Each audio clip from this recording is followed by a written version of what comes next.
What's up, everyone?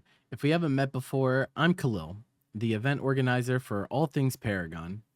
This video covers all of the content that came out of our invitational 10v10 event, including the first of 5 between the captains, the draft, and the actual event itself. I've timestamped everything so you can skip around to the parts that you want to see if you'd like. It was my first time hosting one of these for granblue, and I don't think you'll be disappointed in the slightest. So please leave a like and a comment with your favorite moment.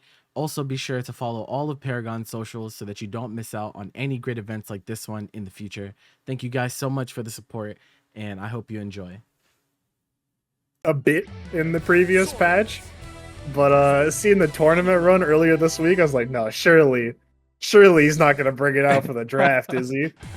So funny here enough, we are. Funny enough, like I was talking to Steve earlier, and I think he misunderstood how the draft worked, because he thought that no matter what, whoever wins gets first pick.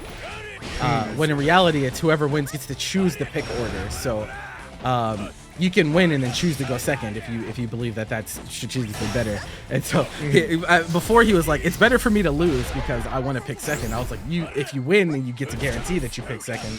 Yeah. And so, oh my god, bro, that move as a throw bait is absolutely brutal. You get throw baited into power guys, so you feel the impact of it. And oh my goodness, we're tossing out DPs left and right. Yeah, and Anila, you know, a lot of Anila players I've been seeing feel like she maybe got snubbed this patch. We're looking for some super big changes. Some of the things in the patch note were kind of confusing. Like I was like, what do they mean by this? I don't really know. That move though did get buffed. The like when she rides the sheep and then she jumps off of it, I believe the M version wall bounces now. So I don't know what implications that has for her, like a mid-screen combo game, if there's any at all, but oh jeez. Oh my god, the U version. Yes. We're talking about getting snubbed in this patch. Listen, she might have gotten snubbed this one, but she got juiced in the last one. You can see right there why. You're not wrong. You're not wrong. Yeah, last patch, bro, it's like one of those things where Anila is not, like, she's not broken, she's not overpowered or anything like that. But, like, when I play against, like, her 6xh, I'm like, this is just, like, this is so silly. Like, why is this a thing? It's like, why should she just get to press this? It's one of those buttons that's like, oh, it's unsafe if it's spaced badly, but like, good luck spacing it badly. Yeah, exactly, right? Hi Mimi, how you doing? What's up, Saltz? How's it going, everyone? So Sori's dispatch, I think they buffed away his armor stacks work, amongst some other things. Steve installs more than any other Sori's that I've actually seen. He really likes taking the shirt off, but I think he might die here. It used to be pretty unsafe to just go in and install. It had like 25 frames of recovery or something, which got reduced in the patch. So if you got some distance between you and the opponent, now you can more safely go into install, which I think that really helps the character once we get into those later stages of the round. Because install Soares is beefy. Yeah, he just doesn't die, bro. Like, he's so hard to kill. Like, whoever wins gets picked for no. So the winner gets to choose the draft order. So it's important because the draft is serpentine, and so whoever picks first is gonna get 1 pick, but the person that picks second gets 2 picks, and then it's 2 and 2 for the rest of the draft. And so sometimes people opt to go second because they value having the 2 picks early over the first overall pick. So there is like a, you know, kind of strategical preference depending on what type of captain you are. I think Steve is going to be going for second pick if he has the choice. I'm not sure about Ryazo. Oh, clash. Bro, that move is so dumb. It's so crazy. Fast, bro. It got faster this patch, I know. too. That's so like, why? Why is this the speed of a normal? What is happening? It's what I don't remember if it went from 7 to 6 or from 6 to 5. I think it's something absurd. It's like, I think it's bro, the former. I think it's from 7 to 6. His special moves as fast as my light button, bro. What's going on? Why? What is it? Oh, is it 5 frames? I think it is 5. I see a lazy ruin in chat saying, why is it 5 frames? I want to say EX version is 5 frames. Yeah, it's so quick. That's as close. That's as fast as a close light. That's what I'm saying. What? It's like, bro. He's like, okay.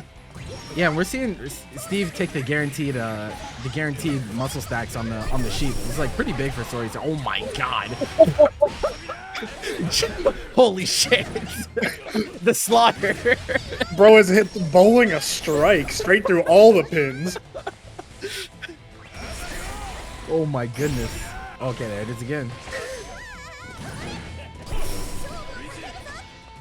Yeah, they did nerf the triple sheep, the U skill a little bit.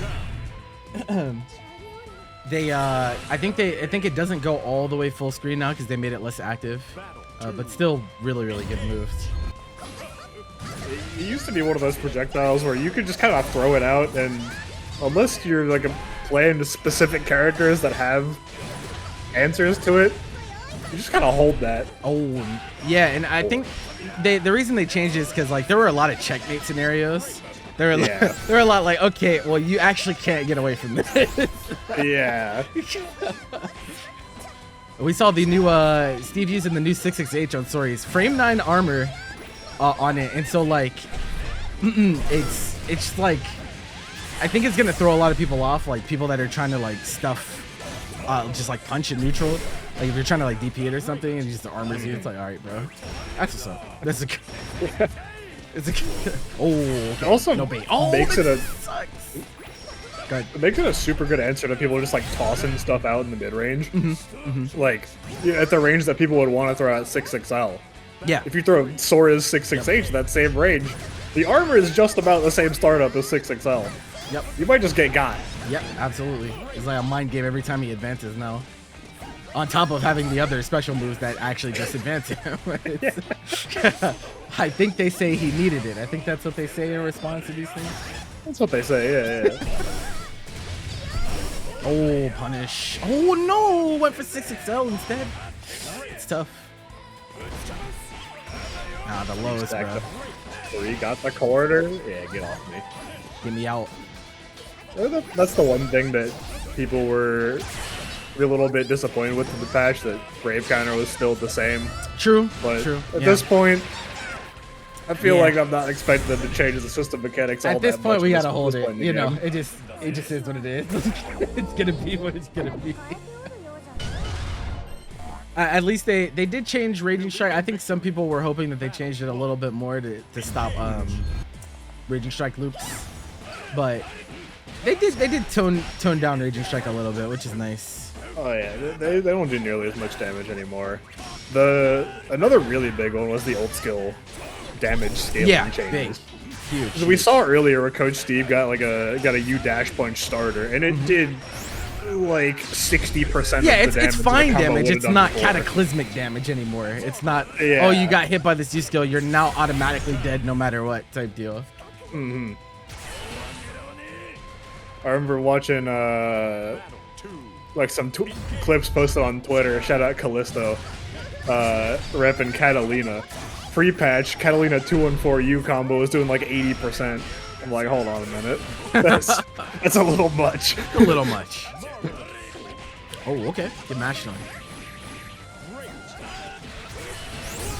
Why Steve plays stories like Bilal got nerfs? I mean, like this set is, while it can be important to your strategy, I also think, you know, they want to try out their new characters in a worthy environment.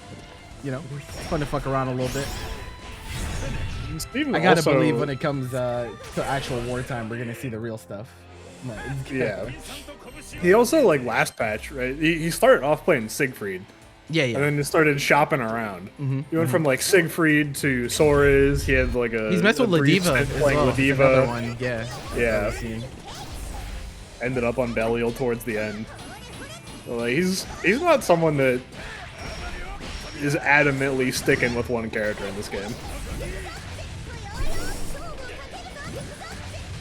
Also, how is he already at 5 stacks? Oh my god! Of Macho Because the sheet. That's what I'm telling you. The sheet. He could just. So like they made the stacks more beneficial, and then also he can do the little chest out activation without actually absorbing something now, so he's not like completely left out to dry if he whiffs it, but not a whole lot of opportunity to whiff it in this matchup because you can just do it to sheep like pretty much anytime you want. Yeah, she tosses something out, you're like, oh, free stack for me, thank you. Yep. Why, thank you. But the damage he's taken is like nothing.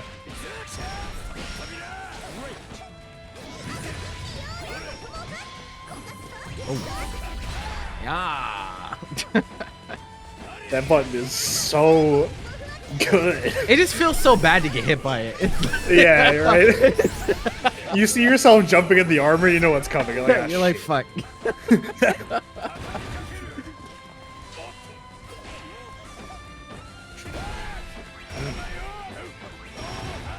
Oh. Hey. This is the side who gets first pick. So the winner gets to choose whether they pick first or second. So yeah, it doesn't hard lock them in, but they get to choose whether they get to pick first or pick second, which there are benefits to both. So I'm actually not sure what's gonna end up happening with that, depending on who wins. You were saying earlier that Coach Steve seemed like he might be leaning towards second pick if he wins, because he wants that double pick in the first draft phase.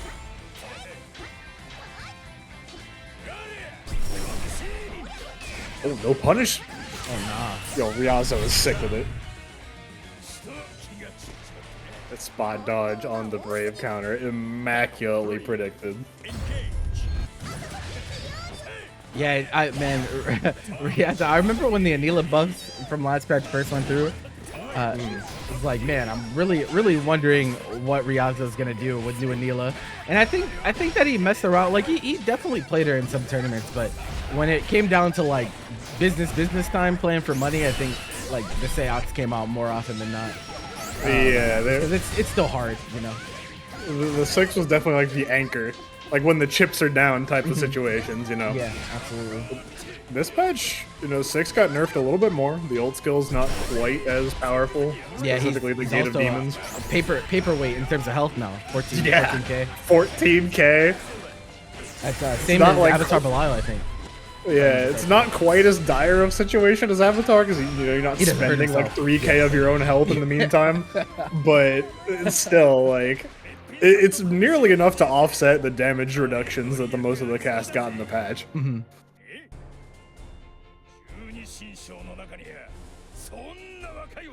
are you thinking about here, Ryazo? Thinking. All right, back in. Wonder if they go down 4 to 5, we're gonna see the cat come out. That would be.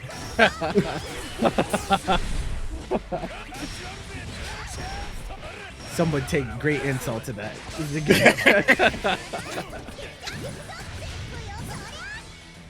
feel like Sora's might be the type of character to just 2-touch 6 with the 14k HP. Yeah, I think it's probably scarier for Seox than we think it is. Oh, okay. Still plus. Where are we going? I'm plus anyways. There's one great point. Oh, gotta be careful. SSBA. Yeah, I don't know. What's the frame data on that? Do you know? Because they added that. So on you jump, it has a guaranteed follow-up attack. It's like a ground pound, like butt slam. Move. Yeah, I don't know what the frame data is on it. Steve Brave counted it. I don't know if he needed to. I have no idea. I don't know if it's plus. I have not checked that out. Oh, okay. I'm gonna guess it's not plus because we have the DP. It's plus 2. It's plus 2? Yo. Oh no. Alright, you know what? I got respect for Ryazo. Get DPing on your own plus frames like that. I kind of understand because like the last interaction Steve Brave countered, so maybe Ryazo is thinking that Steve doesn't know. He's like, and so Steve definitely got the act like you're plus anyways mentality. That's tough. Big punish on UGP here. He has meter. It's enough. It is not. Quite. Yeah, not in chip he's range not on either. chip point either. Yeah, so this is actually very doable. Guard cancel doesn't Thank God for last patch change where you don't get chipped underneath a certain threshold by Brave. Oh yeah, that was such a good change. It's like, Bro, we all experienced like being not on chip point. You go for offense, you get brave counted. Now you're on chip point. It's like, all right, bro. There are certain characters that made it feel extra bad. Like Anila, for example, guard cancel to put you in chip, and then you fireball. Well, yeah, good luck. Or like brother. Siegfried, guard cancel, H fireball. H fireball. Well, oh, it is indeed. Okay. The cat's out of the bag. Now I know who Ryazo's highest value pick is. I'm not gonna say it here just in case there's any leakers out there in the chat. But I know exactly who Ryazo is gonna be gunning for first. So this might be why we're seeing this Aox here. Wanted to make sure we lock in. We got the cat. We got the pause. I can't lie. I'm still a hater though of this 6 costume. Oh, the suit. The like Party City Attack on Titan cosplay looking costume. Like, come on, man. He's like, I'm not fucking with it.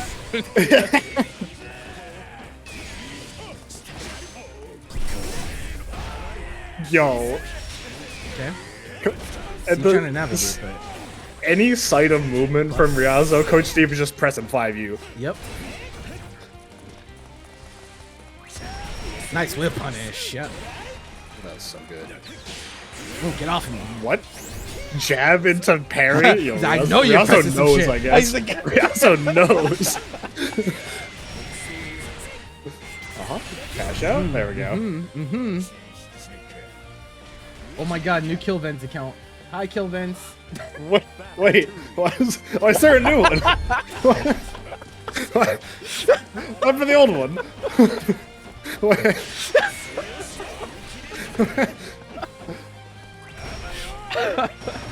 You got bro, it pops up in a giant green thing for me, bro. I can't help it. I can't help but notice. Okay. You're down a lot of life here, though, and this as Seox, I mean, you could definitely get 2-touched by Sori, bro. Like, this character he has no life to his game. There's the touch. I think you're gonna live this one, though. A Raging Strike. Oh yeah, close. those scaling nerfs really hurt. Yeah, okay. Yeah, combo limit. Pre-patch, you were definitely dead. 100%. Yo, Steve went for the hardest read. This is actually tough. Steve has no brave points. He presses. That's Coach Steve. That's Steve, bro. That's definitely Steve. As long as I've known him, bro. The moment Ryazo went for that delay, that 5L was coming out. Yeah, and what's gonna be? Stays in front. Empty jump grab. Yeah, we're scouting. It's looking problematic for Ryazo here. He needs something. Yeah, it's getting low. The SBA is locked, and they put themselves in the corner. There's this. This time the press got blown up, and then we get called out. Trying to brave counter. Ryazo back in control. Steve has SSBA though. I wonder, will he? Oh no, you got baited twice, back to back.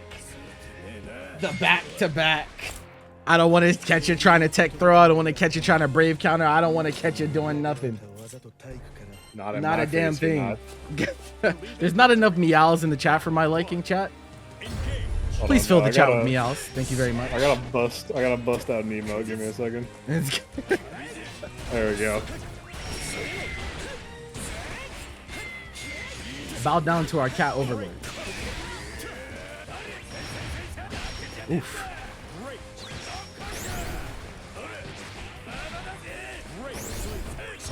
Okay. Oh, yeah, you don't get a combo off of this stuff, so. Nice. Oh, 6XL, the tried and true. Bonk.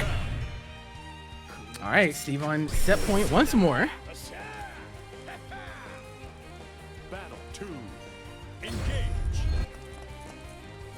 All right, Steve, you gonna bring it home? You gonna secure your pick order this time, or are you gonna let Ryazo bring us to 4-4? Yeah, see, Ryazo definitely one of the more clutch players in this game that I've seen too. Like, he's had so many grand finals with Fuselit, and I've seen this man clutch out some really, really crazy situations. So I feel like it's definitely doable, but with less health to do it on Seox, it's definitely harder.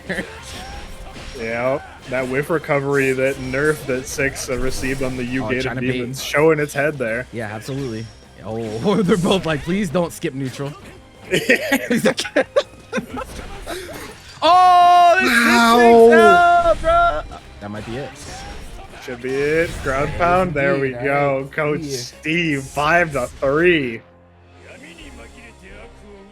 This is what the draft sheet looks like. Steve, since you won, you get to choose to go either first or second. Second gets the 2 picks, right? Well, yeah. So the first person will pick 1, and then the second will pick 2, and then it's 2 and 2 for the rest of the draft. Yeah, got it. So, all right. Not I sure will if you have a go preference, second. but you have to go second. Okay. Yeah, makes sense. Okay, so do I pick now? Or are you ready? If you I have already got your- my if you- list. if you have your first pick ready, let's do it. Okay. First pick, TenuredMule. Free. Oh yeah, we knew. We knew. Put him up. I'm pretty No, sure you that's- told me a DM. I already knew. I was ready. I already knew what I was potentially giving you. So, but let me get my homies. So let me get BEPaw and Aarondamac. BEPaw, the Paragon boys. We love that. Love that. Gotta I keep the believe gang last together. time there was a team tournament, you picked BEPaws versus Elsa, so I thought it was like, yeah, obvious. Yeah, I just Yeah, needed no, the so it makes a lot of sense. Yeah. second pick. Yeah. All right, from here it's War. Legit. Good luck. Yeah, that's Okay. definitely a good luck moment. Now, my next pick, it's probably a very bad pick. If I Uh-oh. want to win, of course. If I want to Uh-oh. win, Yo, I wanna see what this person could do. I wanna see what this person could do. Okay. who you They've got? always been there for me. They've always been on the team tournaments. They're actually have a 100% win rate in these, by the way. Put Zippy up Ooh. there. Zippy. Put him up. Okay. Yep. Near's dead. I don't think Zippy's dead yet. You get another. Okay. Next, I would like to pick.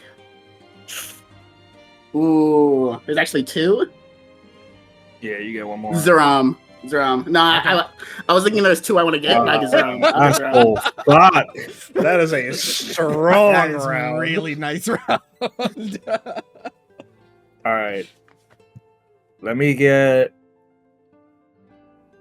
Elsa and Fuselit. Oh, Mr. Fuselit. High value pick. That motherfucker don't lose. Just go ahead. You're picking Fuselit against a team with 2 Seahawks. Are you sure? True. That's not just any. That's not any. vibe, That's bro. bro. Yeah, Fuse is him, bro. He's different. He's different. Okay. I'd like to get Have a Nice Day. Of course. That's free. Mhm. Next one's a bit difficult, but I don't think you're gonna get the person I want to pick after anyway. I like to get Zane. Okay. Okay. That's oof, man, bro. Grimnir. Grimnir? People top two of the Japanese, whatever it was. Scary ass character, bro. Let me get Diaphone and Tav. Diaphone. Oh, that's actually fucked up. I want to tab. Yeah. Yeah. Okay, got me. So funny enough, when I looked at the draft sheet, like Tav was the one that I was like, man, this patch really like made Tav stock go up. He was already nice, yeah. but bro, Super up right now. Lucy is so fun. Lucy is different this patch. I have not seen Lucy. I do not want to see Lucy. Let it be known. You're gonna have to one way or another That now. character- I'm done. Yeah. I'm done. That is a character of all time. Holy shit. Okay. Now, just for the case, Mhm. Xerom. I need to clear their bad matchups off the board, so I gotta get your sensei on my team, please. Okay. All right. Get the 2B. Oh, they're still on 2B. Okay, that makes sense. Next, I would like to pick. Ooh, I don't know what Zoe does. But I know Ladiva's broken a bit. I pick Gaba. Oh, Gabba? Okay. I think Gabba. that, I kind of felt like Steve was gonna pick Gabba. I was stuck between like 3 people, but that axe is one out. So let me get Synn and Saltz. Synn and Saltz. Quick with it. The snap picks. All right, Final 2 for 3 Ryazo. left. These are your final 2, Ryazo. Okay. These last 3. This one's pretty obvious for me. I get Char, I get Ktang. Char and Ktang. Sorry, laser. All right, lazy. I got you. You can't apologize to him like that. Next time. All right, chat. Who y'all like? What y'all think of these squads? I mean, These are a little. this This is is kinda sweaty lit. as fuck, bro. Yeah, this is This is kinda lit. the craziest, man. craziest war I think I've ever run for sure. Like the level of talent here is just out of control. you're going down the list, right? And you're seeing people like Havaniceday, Diaphone, like halfway down the pick list. Like, come on, like people that strong halfway down. Come on, man, this is crazy. It's actually crazy. Granblue Fantasy versus Rising. If you haven't picked this game up, it's free. I appreciate you hanging out watching, but don't give me excuses. Download the game while you're watching here and have a good time. Yoru Sensei going to be on that 2B, of course, with Saltz on Jita. Jita actually is a character that we hadn't even really talked about. Right. She's an interesting one because she got kind of side graded, I would say. You know, she lost some of the potency of her corner carry because they removed the wall bounce that she gained all the way back in base game off of the final hit of her Rekka. And they made, of course, the 2-1-4U, the U-Rekka, they made that less safe on block as well. However, in exchange, they buffed the 5U, the Overdrive Surge, similarly to how they buffed Rand's 5U, and that makes it considerably more potent to use as a pressure option. Absolutely. Like, she's still she was potent before this patch. She now becomes all the more terrifying, but now even on playfield to Gron, like you said, is going to be interesting to see how this plays out, but the quick 2L from Yoru to open things up. And we've been seeing since last night, Yoru's really leading into that max range heavy. This one shouldn't. It's a nice, solid counter hit option as well to get great combo potential for 2B. Nice. Right, making use of the wave in order to get those plus frames. Now Yoru wants to just playing this kind of War of Attrition. You see this quite often with 2B. She's a character that's designed more to play the War of Attrition, but a beautiful jump out from Saltz. Gets the full combo in the corner. Gonna spend the BP. Yes, they are into the SBA. Reload here and tie up the health game here as well. Despite that big expenditure, you do strip that break point, like you said, but take advantage of a break point lead on your own side here. Jump M does get blocked. Blue one here too. There we go. Guard cancel out. Doesn't want to get bullied here, and as you should, because that is a dangerous spot to be back against the wall with Jita, is Damage City, and at that life point here, potentially close to death. Ooh, big jump, but not able to capitalize off it, and the far medium whiffing, but beautiful whiff punish. Oh, but doesn't capitalize afterwards. Oh my goodness, that is unfortunate. If you would have followed through, that would have been your round here. Ooh, dash up L, and that was on the 5U, so a little bit of a interesting, like a jump scare startup, and there it is, the Volt to try to get a nice conversion. No need to bother with a 2H. I'll lock you down for this guys here. Right, DP just to get Yoru Sensei off of them.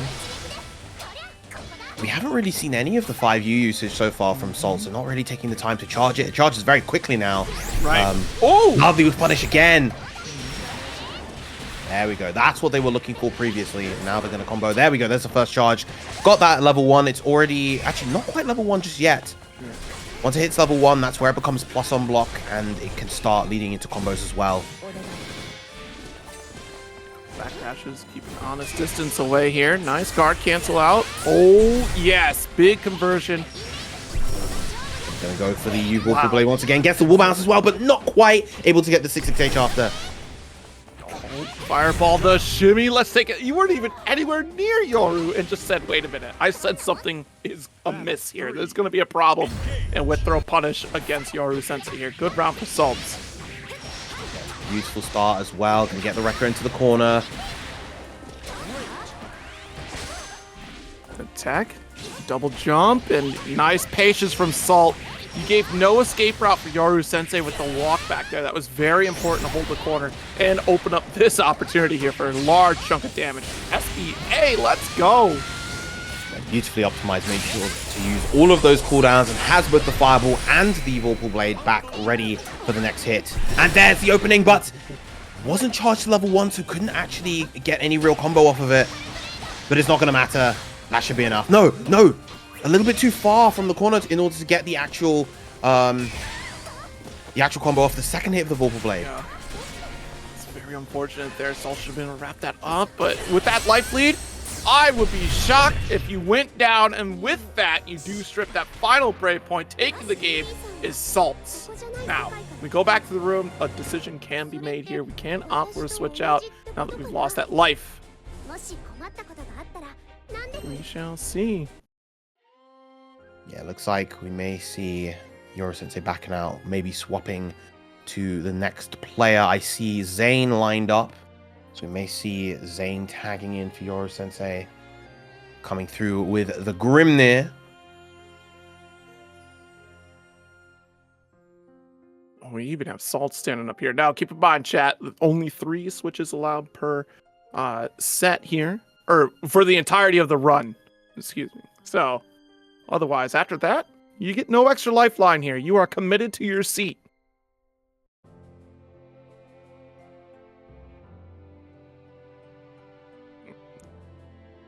Yeah, I am definitely curious to see if we're actually going to get the switch proper, or if Yoru Sensei is going to just simply lock back in and just try again versus Saltz. They were able to take the first round, so definitely not something that's insurmountable for them, but you know, Saltz was showing some really, really great adjustments throughout that set, throughout that game. Yeah. And you know, you gotta be able to adapt to situations very quickly in Rising. It's a considerably more explosive game than its predecessor, and so it's very important to be able to make those adaptations on the fly, especially in formats like this. Yeah, absolutely. I mean, you weren't even that far off if you're on the side of Yoru, right? Like, you were on the cusp of victory here, just a couple stray scenarios where obviously Vegeta has that substantial damage output in comparison to 2B. Like, 2B can hurt, but it's nowhere near the potency of what Vegeta is capable of. We haven't seen, like you said, some of the newer changes for Vegeta really come out to the forefront. And it does, in fact, look like we're getting a player swap out here as we see Yoru step away from the cabinet. Maybe we do get Zane pulling up here in just a moment. They are on the same team. Zippy coming into play against Saltz by the looks of it here. So it should be near up against the Vegeta. I don't think any of the Nier players have opted to switch to another character. I think they are still dedicated to Nier, despite those substantial changes, but she's still a very potent character. Oh, excuse me. Yeah, you say that, but I'm seeing a Cheetah Mirror coming up. All right. Believe in victory. Battle one. Let's see here. I've not seen Zippy play on Vegeta, so this will be a very new experience for me here. Yeah, right there, of course, there's that nerf coming into play. Not going to be able to get a combo off of that Vorpal Blade. That gave so much for her, too. Like, that was a big factor in how much damage output she could really carry over because of that change.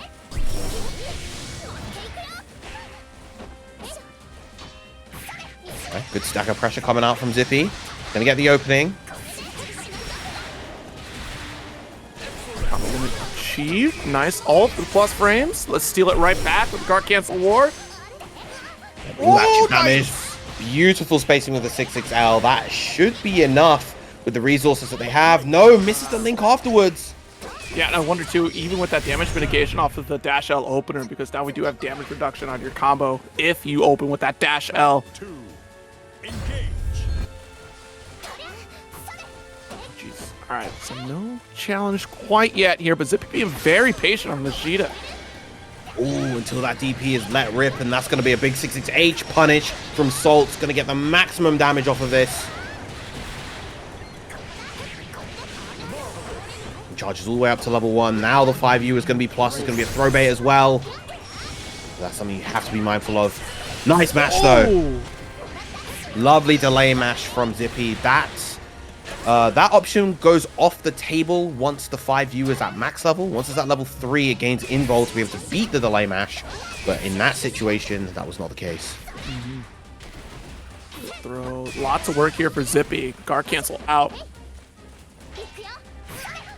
Nice. I love the patience here from Zippy, though, honestly. Really trying to go for these whip punishes, but SBA will get blown up by Fireball here. Yep, that was something that they hit really hard. The projectile involved on that SBA is definitely not what it used to be. Oh no, the jumping heavy by mistake from Saltz, and that is going to get a full combo into the SSBA, and it's going to be just enough for Zippy to even the score. Oh my goodness. That is tragic.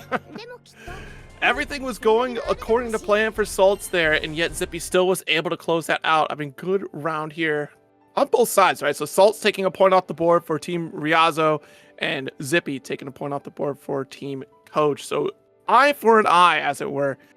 And Saltz stepping off the cabinet here with Kill jumping into the fray. Might get that Versusia action here pretty early on. Yeah, Kill has always been a player, from what I know, that's kind of jumped between a lot of characters. Yeah, the Versusia is definitely a possibility. Maybe even someone like Lucilius. I remember a while ago they were on Lance a lot. So they kind of definitely a player that just plays who they want to play and who they feel is strong. So curious to see who they end up locking in for this crew battle here. Oh, wait a minute. No, it's not even Kill. The quick swap, and that's going to be Diaphone stepping up. Okay, and Versusia from Diaphone, quick run to the cabinet. I was curious if Diaphone would be sticking with Versusia simply because we've already won a bracket with Versusia. And normally, it's new character, you win, then we go back to our comfort food. But Diaphone seems to be locking in on Versusia for this round here against Zippy's Jita. And Versusia, such a potent character. This is absolutely insane to see how this character works out, especially at a full screen presence. But I think a lot of the game plan is players haven't really studied the defensive options against Versusia quite yet. It's a little jarring to deal with at first, but you see a lot of players pretty early on right now with the 5U especially activation from Versusia. Players just let that happen. Make sure you try to challenge that. You can roll through some of her specials as well. But that instant blast off the fireball here, or the pillar rather, certainly going to stop you right in your tracks here. The other thing, of course, is that 5U, once the Celestial Dominion install is at the ready, that move is incredible. Unreactable, plus on block, least hit confirms from anywhere. It is so potent. Zippy getting the opening. Too far away for that guard cancel here. Zippy's still able to follow through. We got to try to make things even here in terms of health. Nice low block here.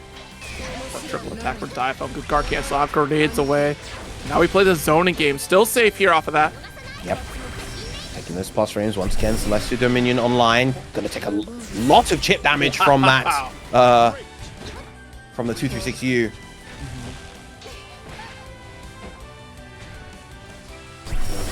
Backing off. Doesn't need to overcommit. Has a big lead. Plenty of specials. You have your install available. Like, yes, you are in danger because you have no brave points, but as you said, some of these specials are almost instantaneous. That was the back special EX version here. You have to close the gap, get a little bit of a launcher here, and plus if you have the install, you can still add that extra beam to go full screen and reinstall one more time. Now just Diaphone just kind of creating this wall, doesn't want Zippy to get in, and this is kind of the thing with Versusia. She's this high power zoner sort of character. She's very unique among the roster in that regard. A lot of the zoners typically a lower reward in their interactions, but this character can really chunk your life away. Absolutely. But now that you're stuck in this corner here, you have to watch out for EX or alt version of the forward special. That'll be your invulnerable reversal out of here. Yeah, maybe just your guard cancels, of course. We're putting you right back as Zippy. Again, using the orb, but nice catch out from Zippy, making use of the U-Regenlave to get this round. Oh no, hits combo limit. The higher HP of Versusia coming through to keep her alive. Back against the wall, but here we go. The dash F will close it out. Good call out from Zippy. Single round apiece. Battle 3. Engage.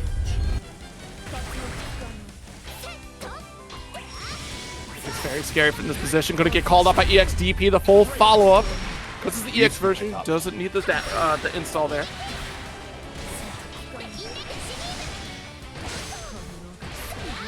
Nice throw. Another one. Landing these throws now. Pretty sure that was a punishable 2H, but now it's Diaphone's time to put the Jita into the corner, use those throws, get the pressure, making use of the U follow-up after the H Nimbus, and that's going to be a full combo in the corner, linking into the SBA. The Amots. Yeah, and as I was alluding to earlier before the set started, like, I don't think players are quite ready for some of the follow-ups here. That's going to be a big problem. If you're not ready for any of the true strings or even the safe interactions, it's going to be very difficult to deal with Versusia, at least defensively here. You have to think about that pillar. It has that longer startup here, so you can usually outrun it, unless if it's the EX version. The medium, or excuse me, the down special, which is that orb right there. You can roll through that. And even in a block state after the forward special, you get that follow-up there, and it's still Versusia's turn. So you have to be very careful how you're interacting with her at a full screen range. Goodness. Gets hard knocked down once again. Nice chunk of damage. Gonna go for the overhead. And again, Diaphone just using the Celestial Dominion follow-ups to get these pressure sequences that Zippy's having a real hard time dealing with right now. Tossing out the Anitia, the orb, to maintain that mid-range space. Keep Zippy locked down. So unfortunate here, Zippy, you know, and you're given so much opportunity for Diaphone to try to chip out, right? Like, you can just make that forward roll approach there on the down special. The beam, though, the pillar had to spot dodge. That one is going to be your option against it. Even the ult version you can spot dodge. We saw that yesterday on TNS as well. So from, I believe there was Senpai Spider in that matchup in particular. Wow, what a beautiful bait on the BC. Again, using that U follow-up on the Nimbus to get around the BC this time. That is such a devilish combination. And Diaphone, we saw Zippy lock back in for the run back, but Diaphone looking poised to potentially take both of Zippy's stocks. Yeah, this might be a very terrifying character to go up against, a player to go up against in particular, because Diaphone so expertly explores these new characters really quickly, because very potent with them. And this corner combo is going to hurt, yeah. Chooses not to spend the Celestial Dominion that time, keeps it potentially for another pressure sequence. Or tries to go for the shimmy right there, but Zippy not opening. Yeah, honestly, 100 meter available, and once Diaphone gets that full cycle of abilities back in a corner position, that is a kill combo that is available for Diaphone there. Here we go. There we go, near the corner again, gets the far medium, gonna get all this pickup. Not gonna be enough to get the KO just yet. Yeah. This I don't blame SBA is kind of like Lance's, kind of like Zoe's. It's guaranteed cinematic, but it is lower damage as a result. Yeah. And I don't blame you trying to spend into the SBA almost immediately there. That was kind of tricky to try to cycle through. You could have done forward, especially get that additional launch height. It would have been a medium, far medium there to get the pickup into super. You might have been able to just go right for super. The combo limit's kind of iffy if memory serves after that route in particular, but usually a far safer route as well. Plus, to get that extra damage at the end there. There's so many combo possibilities for this character. It's kind of free form, especially when you get in that corner position where she can convert massive damage very quickly.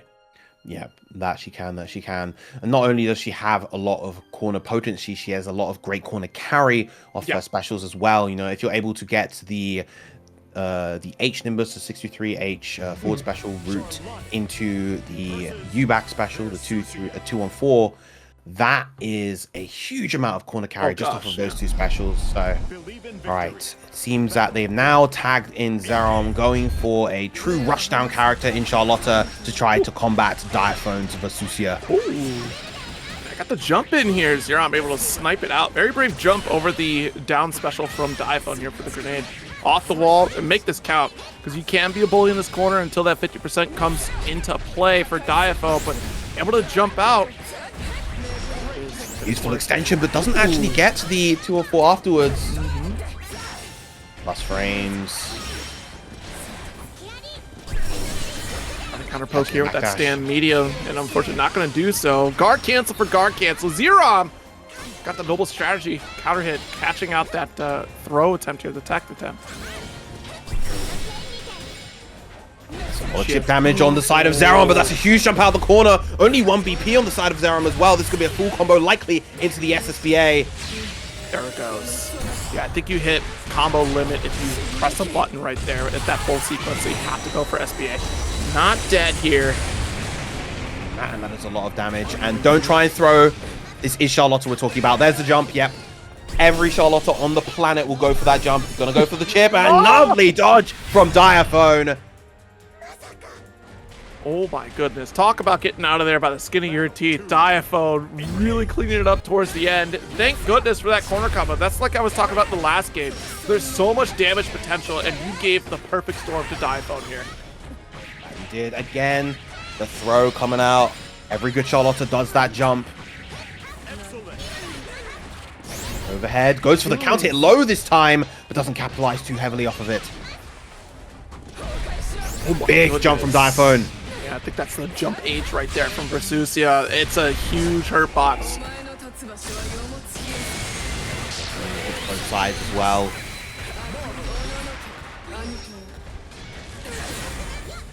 Gets 6XM. And a huge 2H. And that is going to be it. Diaphone so ready for the jumps now.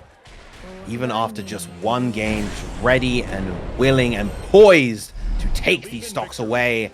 Xerom locking back in. Okay. No way. That is huge. Xerom locking in, and you know, you've already knocked out Zippy. That's potential that you could knock out Xerom so early in this 10v10 too. Yeah, Diaphone has done his duty and then some. He still hasn't even lost a life yet, and yet has taken away 3 on the side of the opponent. Oh no. So once again, gets a Nimbus, and there we go, into the U Samsara. Gets the hard knockdown, and once again, the Celestial Dominion is back. Run up DP, but it's not going to get punished. I think 2U would have reached there for Versusia, but Diaphone trying to go for the 2L instead. Ooh, dash L's. Yeah.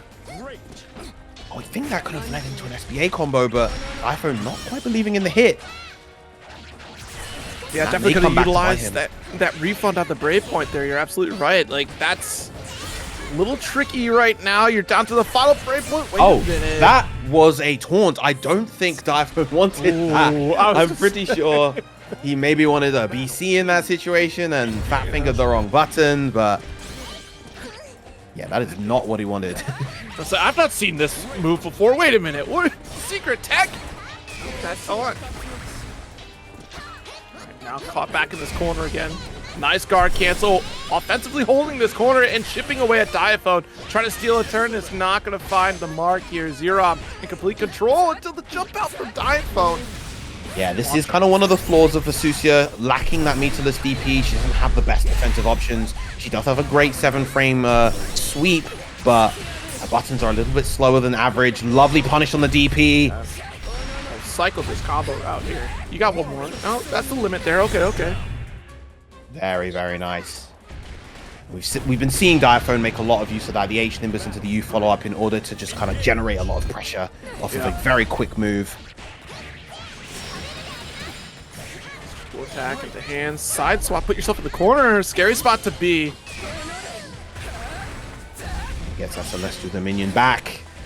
Xerom looking pretty nice so far. Great whiff punish on that. I'm going to convert using the Raging Strike. Has all the meter as well. And I like cutting that short, keeping a lot of the cooldowns. You already spent that alt skill on top of it as well, so you got as much corner carry as you could. Oh, try to go for a max range guard cancel, but Diaphone here able to convert some big damage. Spend the SSBA. Oh no! Oh, it missed! Out! See, and that's the scary thing about these routes, though. Like, you can go for that one more normal hit, but you hit that combo limit. You have to time it just for that juggle in particular, depending upon how many specials you go through. That's a game down for Diaphone, finally losing a life here. Big 2H, but no follow-up from Xerom right there. Already 2 BP down is Diaphone. Yeah, that's a very expensive round start here for Diaphone to be down 2 Brave points already. Ooh, got a little bit greedy on what they wanted to do after the minus frames right there. So I'm going to build a lot of meter. Not going to hit 100 just yet. Oh wow, the meaty 2M of all options to link into the 2L. A move not often seen from Charlotta these days, but it worked beautifully. Xerom right there. Yeah, Xerom's been really floating around with these medium buttons a lot lately. Oh my goodness, the 5. You haven't seen that in this set quite yet here. Nice tick throw. Wow, wish punishing the far light right there. I mean, you gotta be cautious around these long-range normals from Versusia. She's not tall just for show. She's literally quite far-reaching on a lot of those, especially that crouch medium here. That gets so much follow-up potential for her. Just Diaphone just maintaining this offense, Oh, making nice. use of the H Samsara, the jump scare right there. I'm not ready as he tried to advance once again, round 3. And that was very much a small walk back from Diaphone with a quick confirmation that Xerom was giving chase. That forward walk wasn't ready for that back special either. Like, that is, like you said, the jump scare is so terrifying to deal with. Nice 2L, but too far for the 5L. Yeah, not quite ready to get that hit. That's a big raging strike for Xerom right there. Oh, whiff on the throw, but no punish. Doesn't commit to a full follow-up here. Wants to get set up. We'll go back to zoning. And it's so tricky at a full screen to try to navigate around those grenades. Like I said, you can roll through them, but at that range, you have all the opportunity in the world as Versusia to challenge it. What a reaction SPA right there in response to the ball, and that is going to give another game to Diaphone right there. That is 4 on the board for this Versusia. Yeah, I mean, that does knock Xerom out of this roster as well. 2 players down, Zippy and Xerom for Team Ryazo. And Team Coach Steve still sitting strong. Diaphone with that small blunder there, dropping the SBA. That was the critical juncture to at least come out flawless and still potentially be on that route to, like, I'm not going to say the 3-letter word, you know, like, but either way, like, Diaphone looking real strong right now with this Versusia. Yeah, and crucially, the whole of Team Coach Steve has not lost a player yet. Only Diaphone and Saltz, of course, losing 1 life apiece, but they are still alive. And now, who does Team Ryazo send out to fight this juggernaut that is Diaphone right now? You know, playing as Versusia, a character with, once again, a rather specialized toolkit that requires usually a bit more of a unique approach in order to be able to deal with her effectively. You know, how are you going to be ready for that only a couple of days into this patch? Yeah. Probably aren't, to be honest. Yeah, it's going to be, unless you were sitting there hours on end at the Evo build, and even then, like, that's not a 100% guarantee that it's 1-to-1 here, but this is, looking at this roster alone, I think out of the cast that we do have available, I think Ktang might be a strong pick in particular because you do have the Setsun to try to snipe things out against the pillar setups here, against grenade setup as well, the down special from Versusia. Gosh, and after that, if CharChar is going La Diva, that's going to be scary. But also we have Gabagool, same problem here. Yoru could be a good threat as well with this 2B, but then do you risk losing Yoru by that point and thus weakening the roster a little bit further?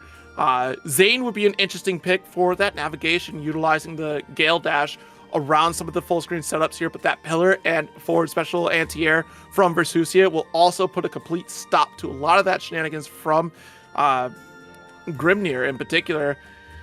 Beyond that, another potential pick is TenuredMule, just having the speed of 6 and the suffocating strike throw pressure against a character like Versusia doesn't have the best get off me options. Might be a good play here, you know, trying, they clearly, they wanted to go for Xerom for, I want to say, the rushdown approach. And so going for TenuredMule, trying another rushdown oriented character, this time one that's even faster, might be the play. And yeah, there we go. There's TenuredMule coming up. Okay, this will be very interesting here because we're going to see alt skill Rekka. Obviously, that is going to be a big factor here in this matchup. So, and as I said, some slower startup on pillar here, unless if Diaphone opts for the EX version or alt version, which alt is usually just for the lockdown pressure to give a high-low mix opportunity for the Versusia. Already quick reaction, EX pillar, that's off the table now, so that gives TenuredMule the opportunity to close that gap. Empty hand EX doesn't find any openings here. Oh, goes light in the snake bite. Once again, Diaphone already 2 BP down. Not too far off of the 100 meter though. He's applying that pressure, and there's the third one gone. Ooh, deep Sam. overhead. Yeah. Oh, that's a huge close heavy though for TenuredMule. This could be a lot of damage. One more hit could potentially be the end of Diaphone's life right here if he doesn't make the play correct right now. Yeah, absolutely. You have to just deal with this here. What a challenge. Spends SBA immediately just to make sure we can get a brave point on the board. This is going to be so important against this pressure from TenuredMule. Oh, backstep. Nice guard cancel. I am a bit surprised we didn't see the Celestial Dominion extension right there. Lovely use of the M Gate of Demons. That move was actually improved in this version of the game. And it worked out beautifully for TenuredMule right there. Indeed. Nice pillar for anti-air. Full screen zoning game begins. Look how quickly those abilities come back. You just use the regular versions. Like, that is all the more threatening for Versusia, but now that we've spent on a couple EXs, TenuredMule is certainly going to take advantage. Jumps out even while the empty hand is activated here. Too little too late, and Diaphone with a massive corner combo opportunity. Yeah, huge damage coming out from Diaphone right now. Tries to 2H the empty hand again. Goes for low on the triple attack.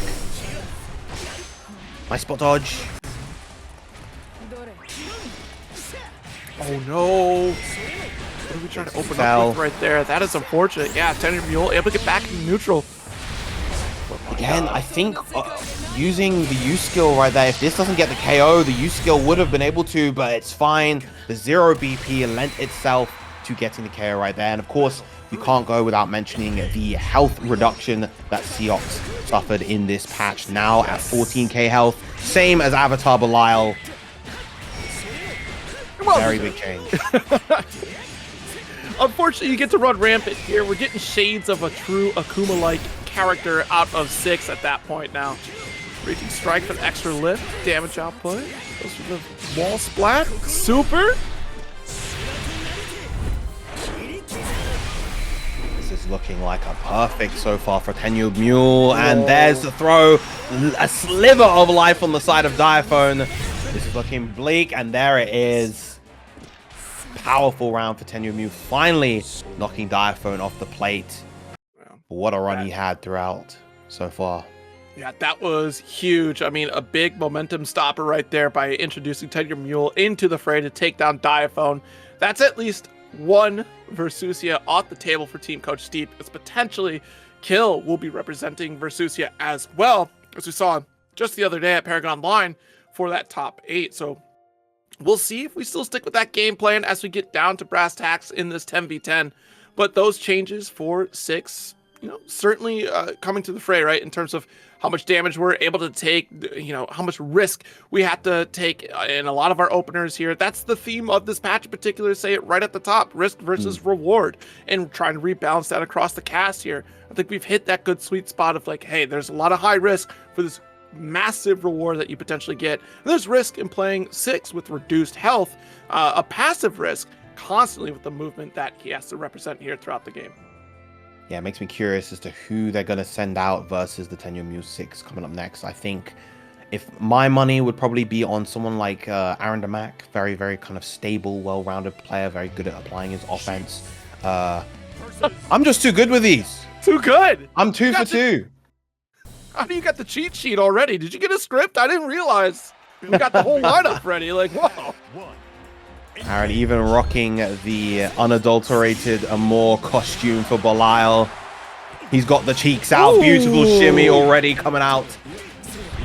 I didn't realize it's all cheeked up. Like, wait a minute. I've seen the front side. I haven't seen the back yet. That's insane. He's even got that shine to him. Yeah. It's like he's literally oiled up. Absolutely. I had no idea his quads were this defined. Like, I've seen the art for this costume in the base game. His quads are not like this in the base game. Substantial amount of damage here. Final touch territory. Literally anything will do. Tried to sneak great double spot dodge, but doesn't get the punish with the throw. There it is. Quick Asmodeus. Aaron looking real strong that round. We should just stop that forward momentum here. Even if you go for empty hand, you fall into it there. Nice neutral jump at 2L. Missed the guard cancel.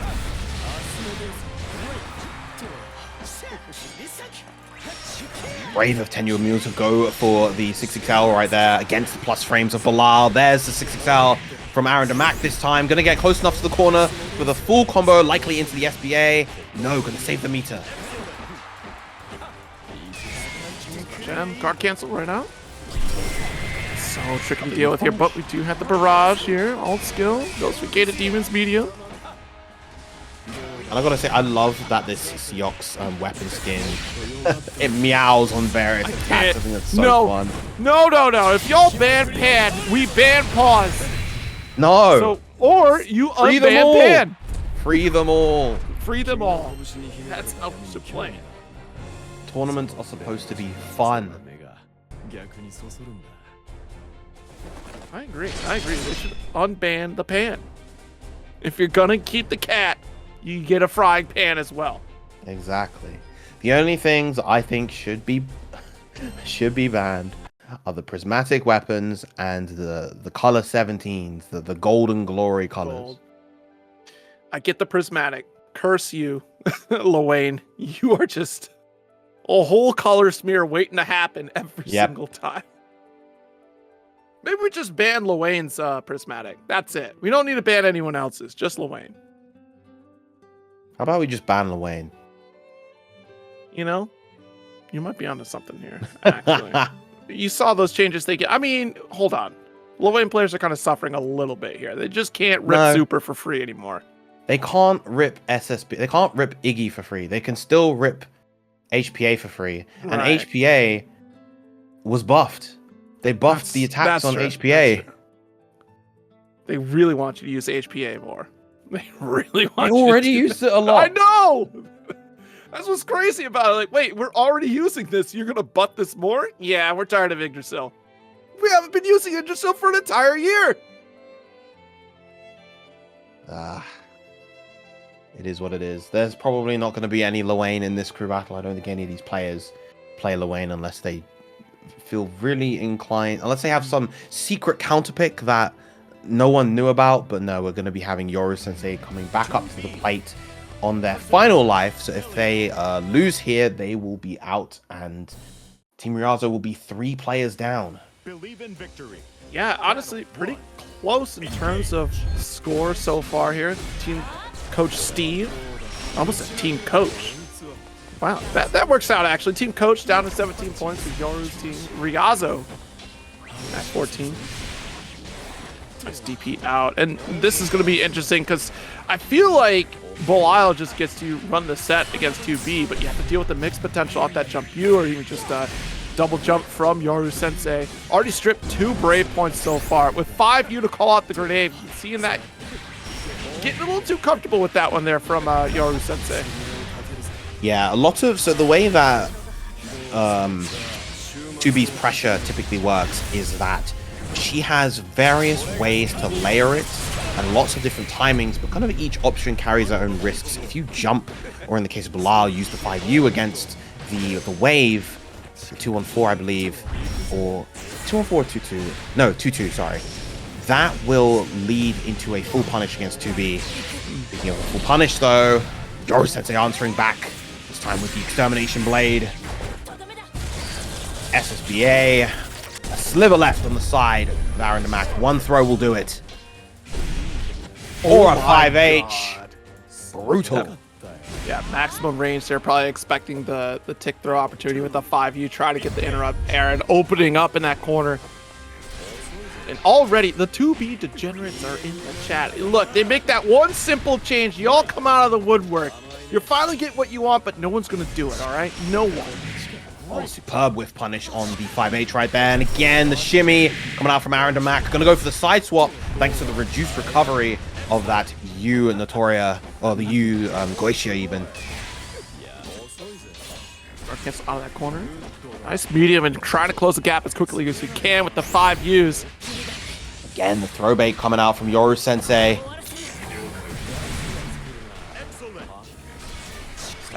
she just does not do damage. That's so unfortunate to spend that SPA. I mean, granted, you get that better positioning here.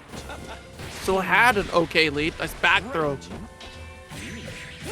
Oh, and a big 5M cleaning up, and Yoru Sensei taking a life from Aarondamac. Important to stop that bleeding, keep that gap small and close. Good character spread. Despite Team Ryazo being down 2 players right now, still looking pretty good. You took a game off of the Evo champ. So does that mean, dare I say, Yoru? Wait a minute. All jokes aside, though. Yeah, so strong run so far here with Yoru being able to put a game on the board, taking a life off of Aarondamac. We'll see if we get the swap. It looks like we will with Aaron stepping down. Yeah, we might see the swap back to Saltz, as of course Saltz was the one to take the life off of Yoru Sensei before, and Saltz currently is in the room waiting. We'll have to wait and see. Yes, indeed. Oh no, instead we are going to be having Elsa coming up to the plate. Our first Nier of the day. This team having both Elsa and Lazy Ruin. Hey. Yeah, Nier, again, one of those characters. Wow, this is going to be quite the matchup. Y'all did this on purpose. The Nier and Nier, all right? But yeah, Nier changes are certainly very substantial. We're going to see this right off rip, in particular in terms of the expenditure on death stocks. It's going to get very expensive very quickly. And the more stocks you spend, the longer you wait for death to come back if you end up recalling her. Next up right now. Nice. What a call out right there. That's huge. Using the invul on the throw to actually avoid big anti-air, but again, because death is gone, can't actually really capitalize off of it. True. Another big anti-air, but once again, not going to lead into anything. Big jump in here. No death to support you. Yep. All right, and once again, like honest with these triple attacks here. Nice spot dodge, biding our time to wait for death to refund. Oh, and we're going into the install this time. Have a lot more freeform utility with death, and that's going to work out in Elsa's favor. Hey. Well, I mean, you're death feeling and love. You're feeling pretty confident at the full screen range here, especially contending against 2B. It becomes that much more of a threat if you already put death out there. We're right back in. Nice jump in, but no follow through after.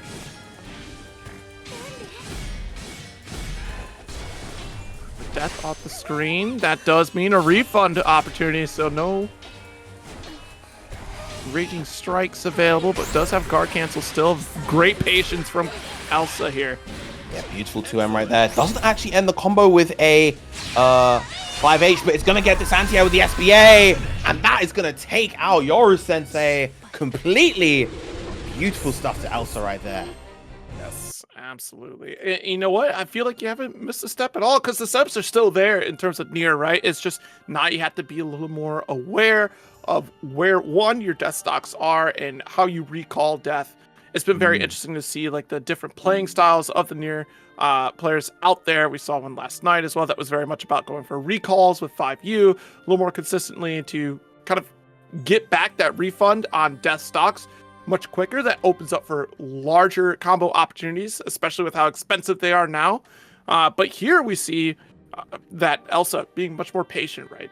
It's okay to go down to a refund opportunity for death and just block, just be patient, be able to challenge out with triple attack when we can, but no rush, because death is but a knock away. Yeah, honestly, I really like the decision from Elsa at the end there to, instead of going for a 5U oriented route to get the Love's Redemption meter back, instead just kind of enter the combos, sitting on 3 stocks so that SBA, the Klagen Totitans, was at maximum power for when Yoru tried to escape, and it worked beautifully at the end of that round as a result. Definitely looking forward to see who is going to be coming up next on the side of Team Ryazo to try to once again slow the bleeding down against this mighty Nier of Elsa's. Yeah, I mean, you're already down 3 players. You have TenuredMule in the works, wounded with a single life gone. Still plenty of points available on Team Ryazo, but it is dwindling quickly. Like, this spread has been very close throughout the day so far here, and we'll see how many more we're going to get. Both teams have one switch remaining as a reminder. So you're allowed to switch when your teammate loses, but you only have a maximum of 3 opportunities to switch. Otherwise, you're committed to that first to 2 scenario here. And with 1 point on the board either side for switches, I think we're going to get comfortable for a little bit here and start getting prepared to lose some players on these teams. Gabagool's stepping up, though. No word of a lie. I was actually about to say, I feel like they send out one of the grapplers here, either Gabagool or CharChar. And it's because they can afford to play this very, very slowly and then look for those key opportunities. Because once Ladiva is in versus this character, what on earth is Nia gonna do? Especially if Death is offline. And that's, you already see it, right? Gabagool trying to find those opportunities to snipe out Death, to force the refund, big jump in with no Death to help you out. Look at this. Knocking on the door with those 6/6Hs. Xerom block, of course. Nice counter poke, but no reward finally. Death is back. And this is going to be a lot of damage. Go straight into Kargan Totem, get all of that HP gone. This is the Diva we're talking about. High HP on her and can't capitalize off that hit. Lariat, that's going to be a lot of damage. All through here. Goes for the full headbutt. Air. The man SPD. grab. Make use of those BPs. Frame trap with the misfortune. Also getting another round. It's also, to make a quick note, hitting 5U while Death is in the refund state does speed up the process of getting her back sooner. So we'll see sometimes a lot of near players will route, just like we have here at that 5U, into their combos. Big jump right there from Elsa to avoid the command grab. There's the M Lariat to try to close the gap. Wow, punish with the throw. Well, here got the chop guard cancel. Oh, misses the combo opportunity right there. Gets a big U-Death reversed. Doesn't have the meter, unfortunately, to go for SBA here. Now, I'm going to have to wait quite some time before Death shows up. SBA? Oh my gosh! That is one of the changes, of course. Can cancel a part of the recovery of roll straight into her command grab supers. That's a lot of damage and a lot of life lost on the side of Elsa. But mashing out with the bravery is Elsa and is going to take the game as a result. Now 16 to 12 on the side of Coach Steve. I don't think you switch here. Yeah, you sit right back down. With one switch remaining, you have to hold on to that for a dire moment here. It's break glass in case of emergency on both sides here for these switches. And that was a great roll to challenge, but unfortunately, in those last hit scenarios, makes it very tricky to try to get right back out. Nice guard cancel, taking out Death. With one stock remaining, that's going to be a grip of time before you get her back. Oh, he's going to get all of the extension. Oh, doesn't quite get the 623H afterwards. Yeah, Gabagool desperate to kind of maintain this pressure as long as possible. Doesn't quite get the extension to SBA. Oh, big far heavy right there from Elsa. Look at this, already have 4 stocks. SBA to strip away a Brave Point again for Gabagool, caught without any Brave Points. Alt Lariat comes through and Elsa real quick on a spot dodge trigger. Yeah, magnificent spot dodge right there, just ready for the with the reaction. Nice jab. Body splash does get blocked, but unfortunately get opened up by the follow through from Gabagool. Big pick up from Elsa. Oh, that's a huge punish right there for Gabagool. Gonna get all the way to the corner with this. Death is still offline. A great jump again from Elsa. Defensive decision making from Elsa so far has been absolutely phenomenal. Oh my goodness, we're trying to guard cancel that to back get dash. That was so scary. So we try to go for that guard cancel to wipe out Death. Ended up missing entirely, and Elsa unfortunately goes for that back dash in the corner with Gabagool quickly to follow.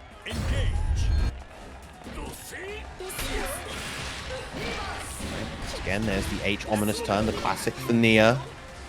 Got a nice chunk of the Love's Redemption gauge back as well.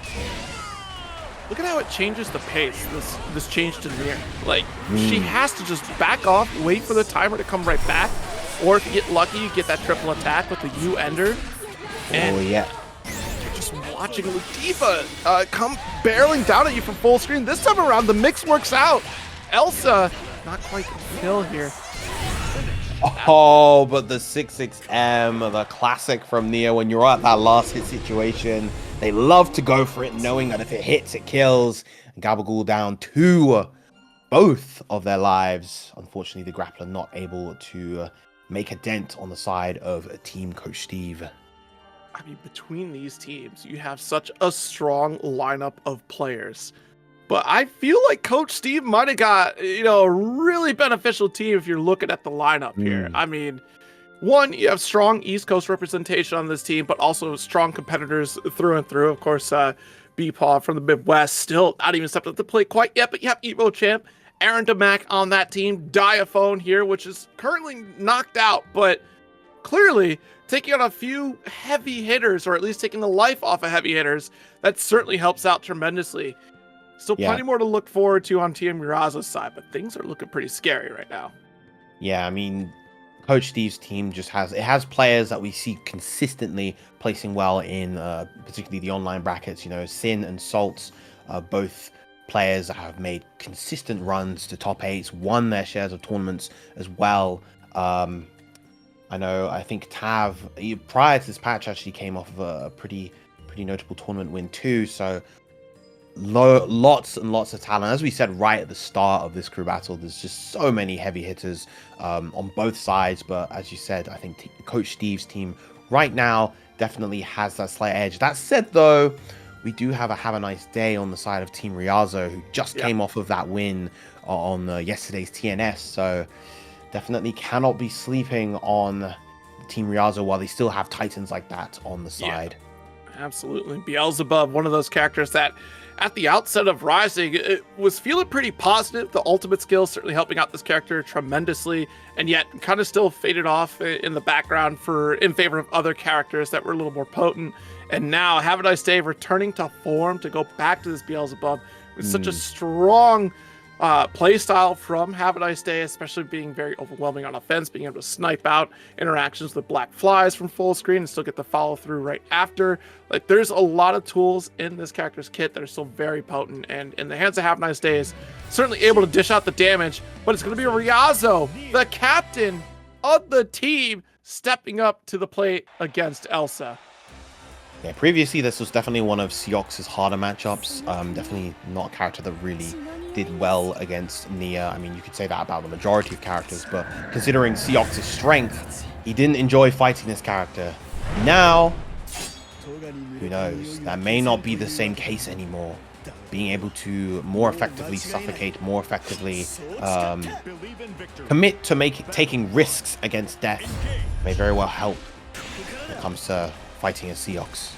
Absolutely. It was very interesting. Ooh, I like the teleport right through because it does snipe out on death, give you a little bit of opportunity to maintain that offense. Good block on 5U again. Purrs are coming out. Gonna not quite hit the 100. But it's not gonna matter. Ryazo just maintaining this offense. Beautiful throw right there, and another one is gonna do it. Elsa has to be so careful right now. Gets the punish. That is not safe in the corner right there. That's something that they did to a lot of those -4 on block ultimate skills. They removed the pushback in the corner so that they are throw punishable. Not gonna matter for Ryazo. Still taking the round regardless. Absolutely. That could have been scary here, but with that massive life lead, it had been quite the upset if Elsa could have turned that around. Now we're trying to bait out another interaction from Death here, but not going to find that one. We're going to find a Rekka series and corner carry instead. Wow, what a you gave Demons right there, but misses the follow-up afterwards. Gonna dodge, tries to get the throw bait here, not going to work out. Ooh. Late on that spot dodge, unfortunately, for Elsa. Going to result in the full combo in the corner. Again, another drop from Ryazo. Elsa now completely out of BP. Has to be very careful with what she does here. Doesn't actually get the side swap with the 6XM. Get your back.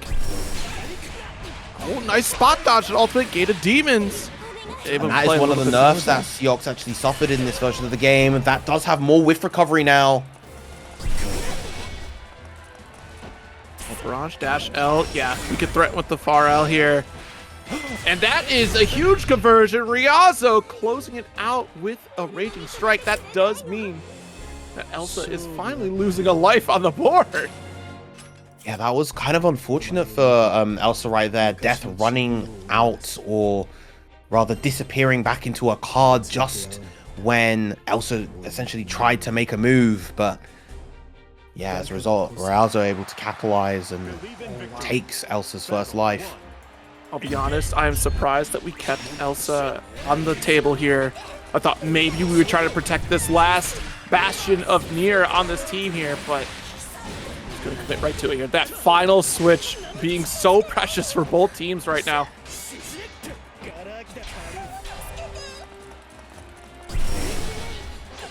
Yeah, still our turn here. Patience, and look at the threat. We retreat completely. What a 2H though. Whoa, that was a magnificent 2H. Unfortunate not getting the Fatal Waltz afterwards. That felt like a real deserved hit, but now Elsa just kind of has to hold the line here on defense. Beautiful defense so far. Great delay matches. Finally gets clipped by a throw, but at the very least, Death is back.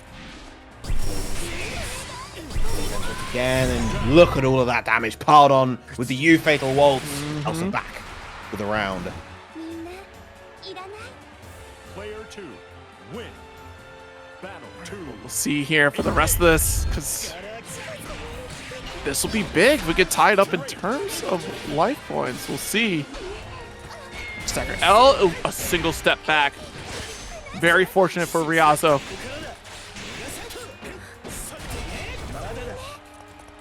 Nice fucking retreat after the special. And Death still ripping. And nice call out of the alt skill.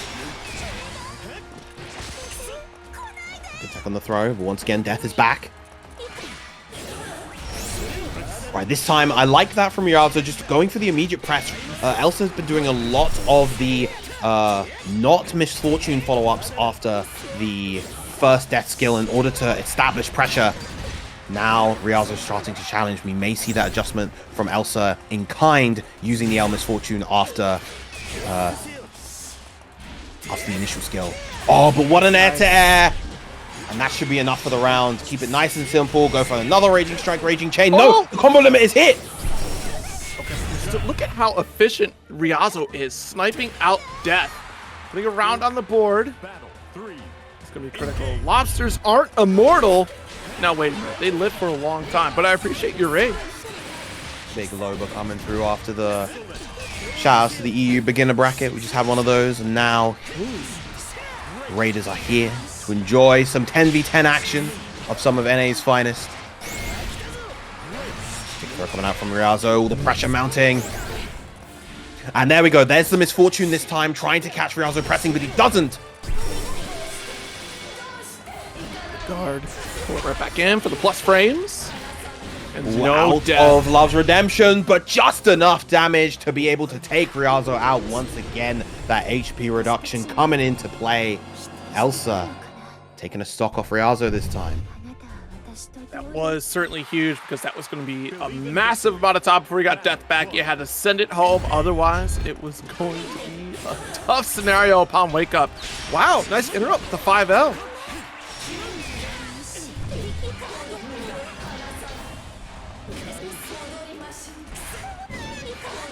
Oh, a lot of these death stocks are being drained right now. 5 left, and getting hit right there is going to mean you're going to be on cooldown. Not going to matter during this extended combo of Seahawks, though. That is going to be all the way into SBA. So much damage. Interesting, even. And that's the price that you pay for when you lose death stocks here. You have to sit there and watch it all happen in real time, as you don't have the reversal here. The forward special from Death to try to help you out. You don't have your Raging Strike anymore. Fortunately, you still have the Brave counter, but if you're already being smothered in a corner, I mean, that's only going to get you so far. These plus frames, goes for the frame trap this time with the Archdemon kick, but doesn't capitalize. Again, these Elmis Fortunes keep missing their mark, unfortunately, for Elsa. Not able to capitalize off of these challenge attempts. Oh, nice little fake out there with the 5U. I thought we were going to get a little bit of a teleport, and fortunately Elsa recognizes the situation, because if we did end up trying to go for spot dodge or even try to call out the teleport, it would have been an ult barrage right behind it here. The tech on the throw. This is looking real tough for Elsa right now. Just has to hold the line of defense once again. Death is back online, but immediately getting rid of it is Ryazo. Constant patience on defense right now from Elsa. Looking desperately for this opportunity. Yeah, I mean, life lead in favor of Elsa right now. Trying to get the opportunity to try to call out death, but there's a final stock available. All right, there we go. That's all the opportunity in the world that Ryazo needs. Dash up to L. What a challenge. Got used to the timing, did Elsa. Oh, wow, what a challenge from Ryazo right there. Gonna get the extension, go straight into the SSBA, and that is gonna be it. Ryazo taking out Elsa's final stock. Just remained patient that whole time, looked for that opportunity for when Elsa would run out of those final Love's Redemption stocks, and then went in, mounted that offense, knowing that there was no threat factor from the side of Elsa, and was able to take out the round as a result. Yeah, that is huge. And I love, again, the adjustment of the pace of the match. Like, we were down to the final 10 seconds of that game before we were able to cross that finish line for Ryazo here. And a lot of that was just waiting for Elsa to lose out on death. And try as she might, constantly trying to keep death active, because if you let her linger too long, she disappears, so you go back into that cooldown state. You still have stocks, you're trying to interrupt the neutral with it, and your back's against the wall at that final interaction here. And Ryazo doing the right thing, being overwhelming on offense, taking advantage of the opportunity here, being able to close the gap quickly, and constantly keeping the threat of ult special. Being able to go for that barrage from full screen is such a critical tool to have in your arsenal to be able to threaten an overextension from near there. Honestly, the patience between these two in that set is just a taste of what the future of this game kind of looks like in this patch. Yeah, very much so. I think Coach Steve's team probably sends Aaron back in to try to deal with the Seox menace on the side of Ryazo. Of course, Aaron taking that first life from TenuredMule early on. So I feel like they make a similar kind of decision here. And I want to see these two played at Evo as well, and it was very much in Aaron's favor, bearing in mind that this was on a stronger version of Seox, arguably, back then as well. So I feel like it makes sense to lock him in. Even though he's just got one stock remaining, I feel like it makes a lot of sense to bring Aaron here at this juncture. Yeah, it'll be really cool to see that matchup in particular, especially with the offensive pressure that Belial has now when it comes down to you, Goetia, being able to take an action much earlier than we were before. And it's going to be Coach Steve. Yes, Coach Steve now on the Sores has been actually dabbling with this character for a while, but as of this patch, been leaning a lot more into the Sores character with a ton of firepower. I feel like, and Coach Steve will have to correct me if I'm wrong later on for this one, but I feel like Steve wanted to play Sora's a bit more and just favored a different character. As we saw Belial, right? Siegfried as well prior to returning to Belial here, but just wanted something a little more consistent in terms of competition. But Steve really exploring the Sora's here, who is still a pretty solid character in general. Indeed. Oh, lovely catch this time. Oh, went for the cheeky little reset. You rapscallion you, and that's gonna mount you the round as a result. Yes. And thank you so much for the raid, Rico Suave. Good to see you back. Welcome once again, Raiders. Goes for the 6-2-3, the roundhouse fang to start off the round, but BC is going to get baited out, and Ryazo is going to continue forward with this momentum. Gets the wall bounce into the 6-6H.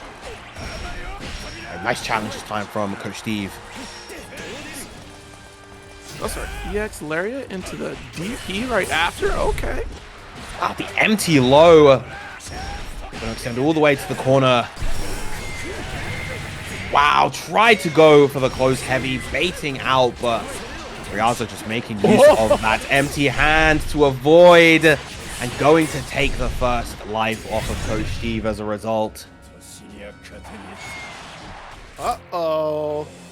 That was looking pretty handy from Ryazo right there.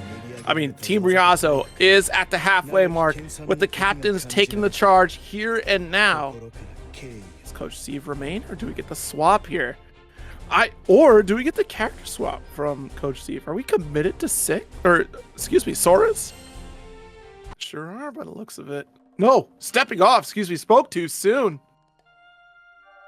Do they want to use their final player switch here, or are we going to simply, as you said, get a character switch, maybe back to the Belial that he's been playing for a lot of the previous version of the game?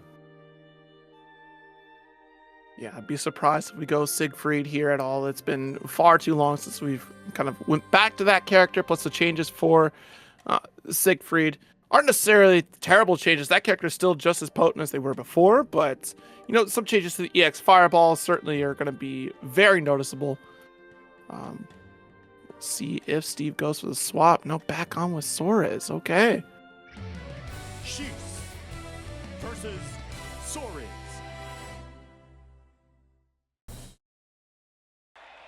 One captain goes down with this game here, and who's it gonna be? I thought for sure we were gonna wait until the final player was gonna be Coach Steve for sure. Like, Coach Steve just keeps sending in everyone else.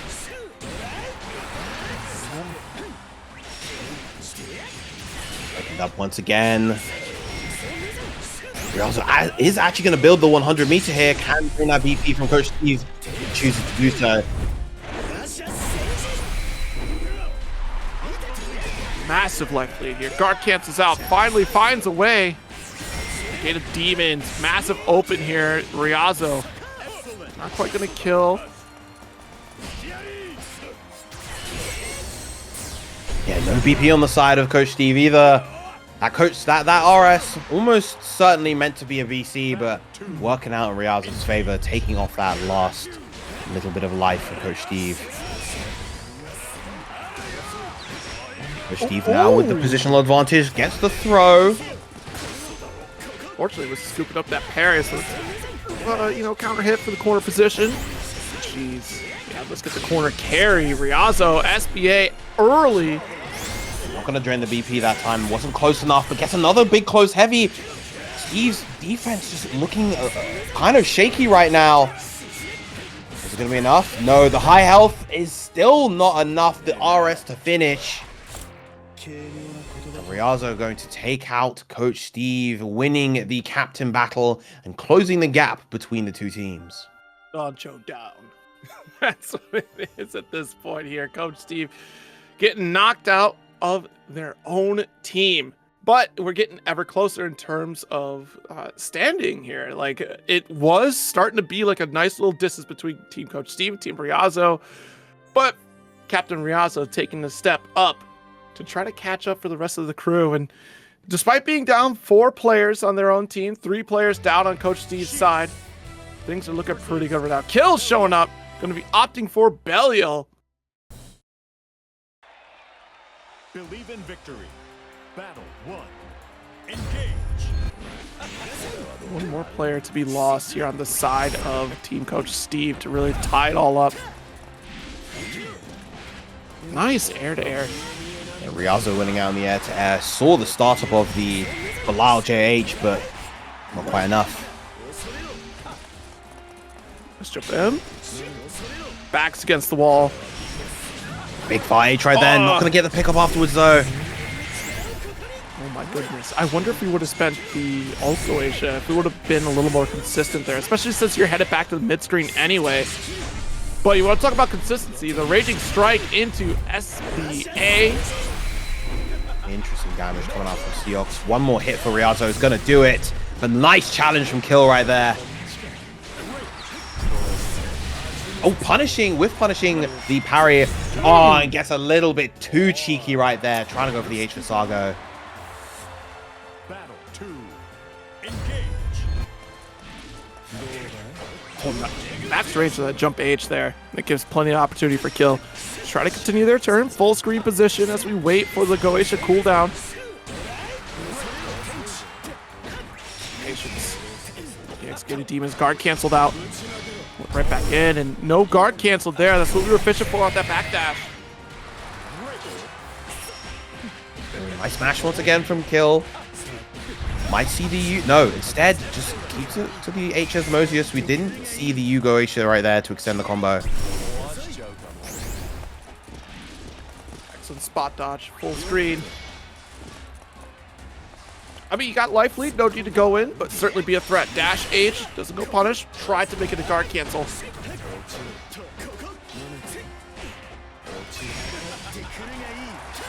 BC coming out from Ryazo. Lovely challenge again from Kill. Has the resources, I believe, to potentially get the KO here. It can be close, but it's enough. Very good. Very good indeed. Spending what we have left of the Brave points. Let's go into this next round. See if we can take down Ryazo or if we draw first blood against Kill. VP is a good way to start it. The 2U not going to lead into anything. First opening off that dash H again. The threat of empty hand. You see Kill then. Kill trying to go in and takes another step back. I'm not sure if the down special was what we were looking for here, and Ryazo will certainly capitalize here. Once again, gets that hit to the corner, going to SBA.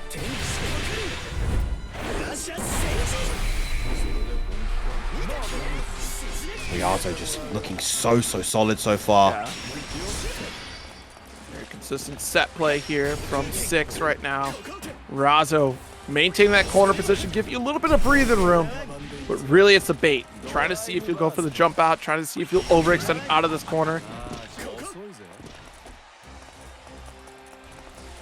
Ryazo doing a lot of backing off, knowing that he has his health lead. Oh, that was not meant to be a JL, I don't think. I said though, Kill using his last BP right now. Doesn't have the meter to restore another one just yet. Especially with all the walk back that we're doing right now, you're not going to get any of that meter. Another jump L again, interesting. I wonder if maybe we're trying to put in light gated demons. This will kill though. Ryazo taking the first life off of Kill. Yeah, Ryazo looking really strong, really closed this gap very significantly for his team. That is exactly what you want to see as a team captain. Flash as well. Kill just backing off a lot, and you know, as a result, not quite gaining the resources that they need in order to really get a lot of these situations. Oh wow! Me though. Shell a couple times here. What a 2M from Kill. Oh, a little bit too overzealous, but the spot dodge not working out for Ryazo right there. Could have just blocked all of that out. Nice. Dash up 2L. Maybe thought a throw was coming through. That's a big opportunity for Kill to take the round. Yeah, tried to BC an incoming attack, but unfortunately not going to work out.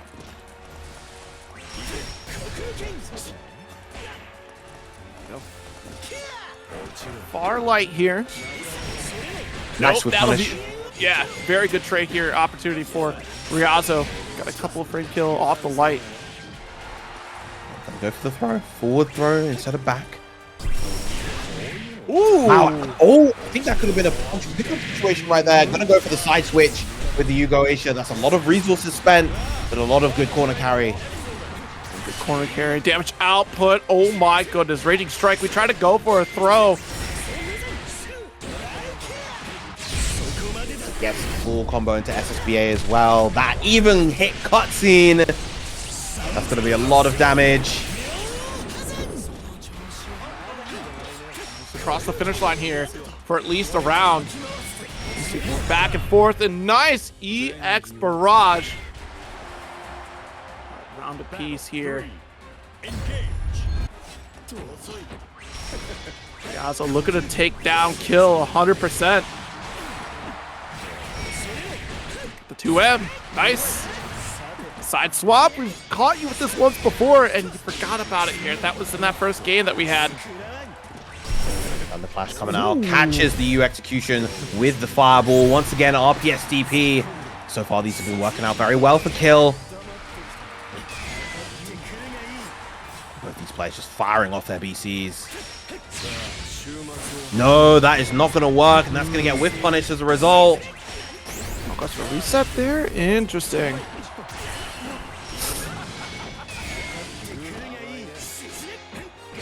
Guard cancel, does get the knockdown. Continues pressure to push towards the corner. Backing up full screen. We're seeking. Ryazo wants to make a big call out here. One brave point on either side. 100-meter available. Nice spot dodge. A little bit too late to get the punish from that, unfortunately. But Kill almost back to 100-meter thanks to the slower nature of this game. Ryazo gradually approaching that threshold as well until the U execution is thrown out. Wow. He's pressing the far light to intercept the approach. And Kill has to make something happen here. He's very low on time and low on health. Ryazo, as a result, able to take it. And just the willingness to slow these rounds down to an absolute crawl. Sometimes this is what happens when you're playing these exceptionally fast characters, because you have that edge in mobility, because you can walk and run so quickly, you can constantly play around your opponent's movement incredibly well, and that just lets you play a very slow defensive game plan, and we're seeing that with Ryazo in these games. Absolutely, Ryazo making a quick call out with that alt skill, and even Kill was trying to make an alt skill call out, but it was just the first one to pull the trigger, and certainly quicker on the draw was Ryazo there with the 6, which means we get to continue down this path, but we are even on score, both at the halfway point in terms of lives remaining on either team. We came into this 10v10 with 20 lives total, so here we are with 4 players down on the side of Team Ryazo, only 3 down on the side, or actually, excuse me, 4 down as well on the side of Team Coach Steve. My goodness. Ryazo plugged in the good controller today? Wait a minute. We have a choice of controller? Yeah, Ryazo actually just on a real tear. The fact that he's evened up the set completely now is testament to how well he's doing. Once again, who do you even send in versus him? I feel like... Oh no, we're sending in Tav with the Lucilius. Ooh. This will be very fun to see. This character getting blessed in this patch. Much more effective in terms of damage output. Quicker access to the sword levels. We're talking about it here, but has always been a threat in the mid-range. And we've seen a handful of players really trying to prep for this version of the game, not knowing that they were going to get all these benefits, mind you.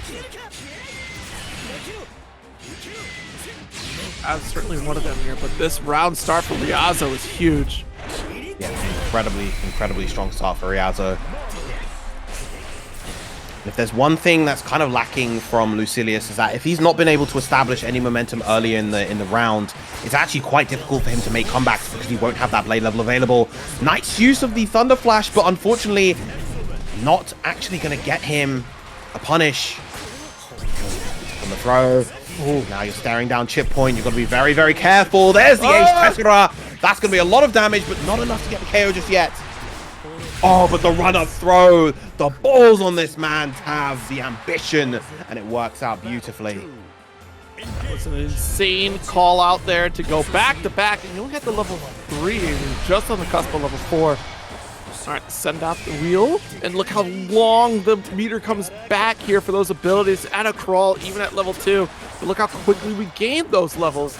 Already maintaining this corner offense against Ryazo with the dash L to fight back out. And this is a massive amount of corner carry for Seox as a result.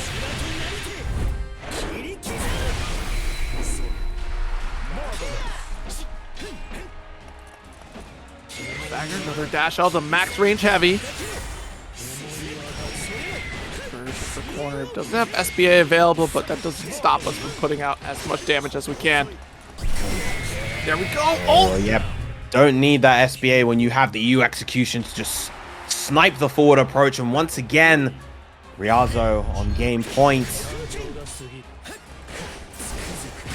Big bar medium that already gets you the first blade level.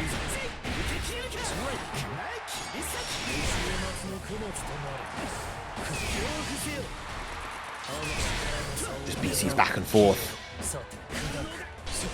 Yeah, sneaking in that overhead here. Let's pull it right back in with the plus frames from the alt skill disc.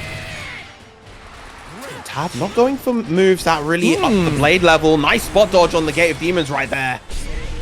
Oh my goodness. Are you a lunatic? Why would you press heavy there? That's what I'm saying. And now you're gonna kill him. Potentially. 1 BP, the SBA, Oh my yeah, God. that's gonna do it. Interesting damage coming out from Seox, and that is gonna be yet another life for Ryazo. How do you feel that confident you can hit the heavy right there? You knew for a fact. I mean, it could have been a throw. And what? Dude, a slop. Believe in victory. Okay, here we go. Ryazo showing exactly why there's a captain of their own team.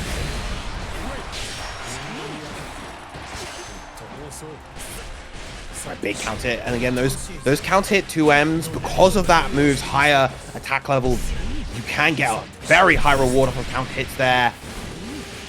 Doesn't even need to hit blade level 5 this time, should be enough with the resources that he has, and there we go, Tab getting another round. Look, you're gonna miss it here. That damage output from Lucilius is insane. Here we go. Next round here, and it started off just the same way the last game did. Nice spot dodge from Ryazo. Very tricky timing on that one in particular.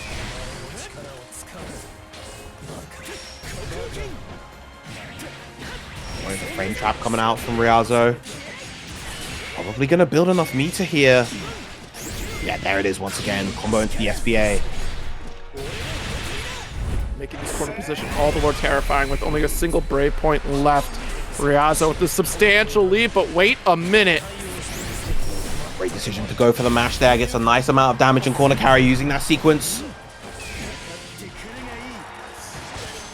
Trying to give that guard cancel. Watch out, Dash. That's the last one. Last BP on the side of Tav made use of.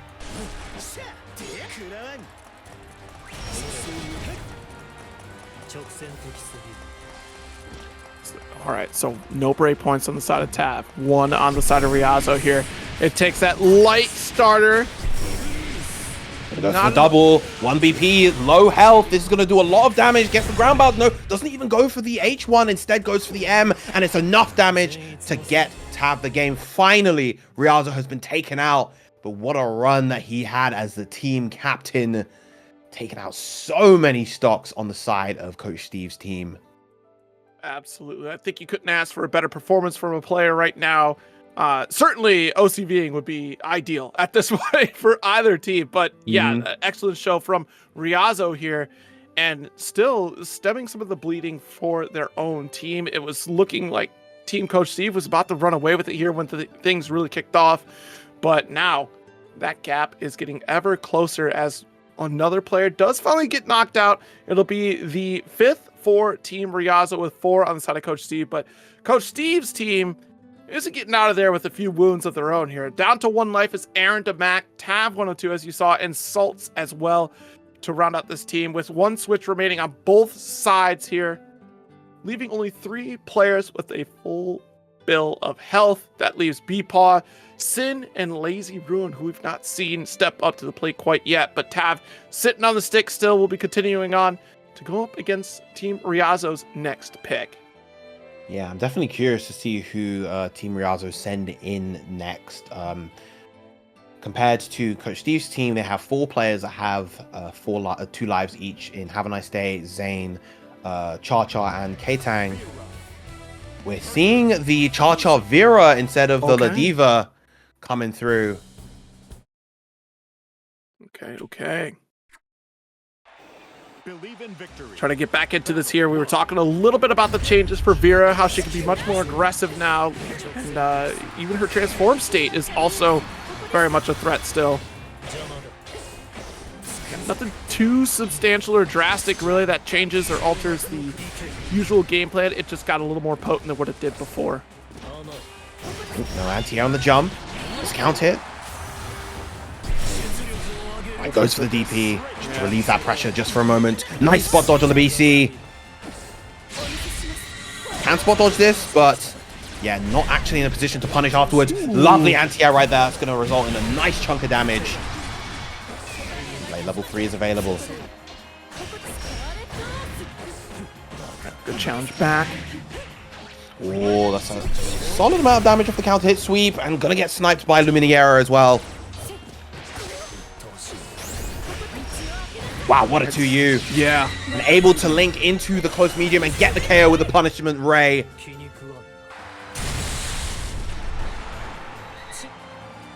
Once again, we're not seeing Tav throw out too many skills in order to accumulate that blade level and keep CharChar at bay.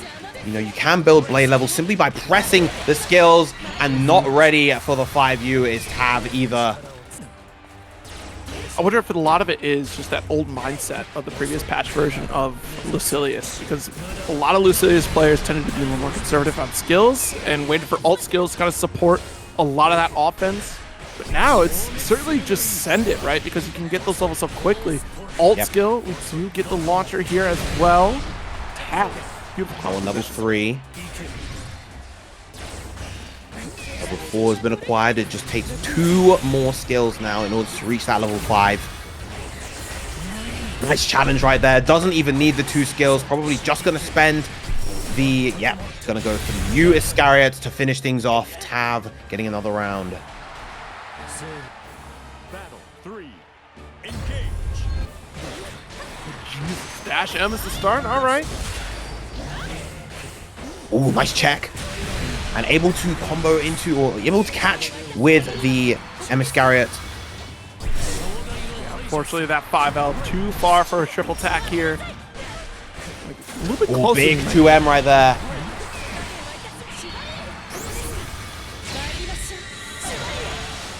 Install activated. CharChar looking for an opportunity. Fireball once again. Nice. 2U. No meter to follow it up. No corner push at all with the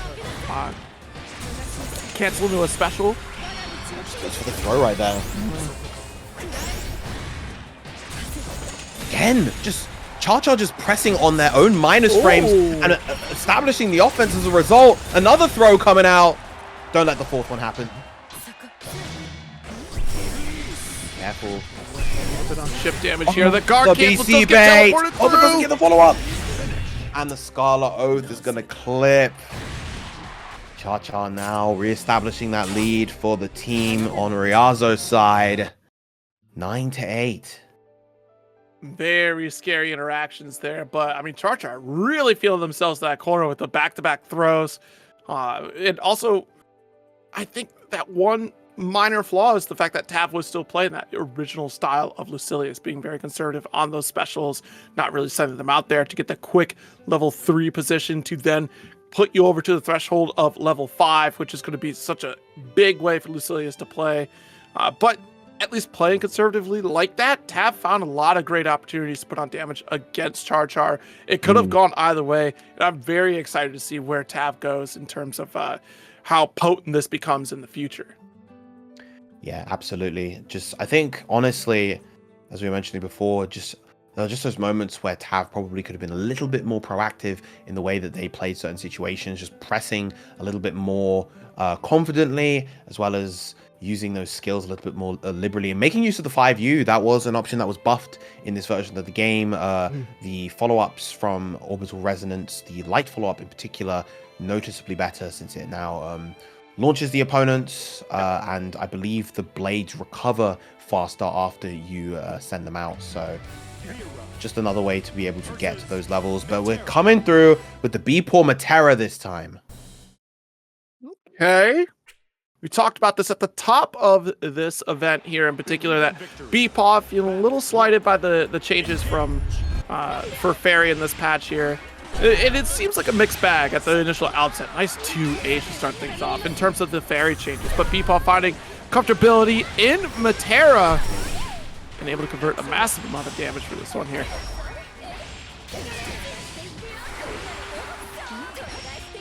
Spot dodge.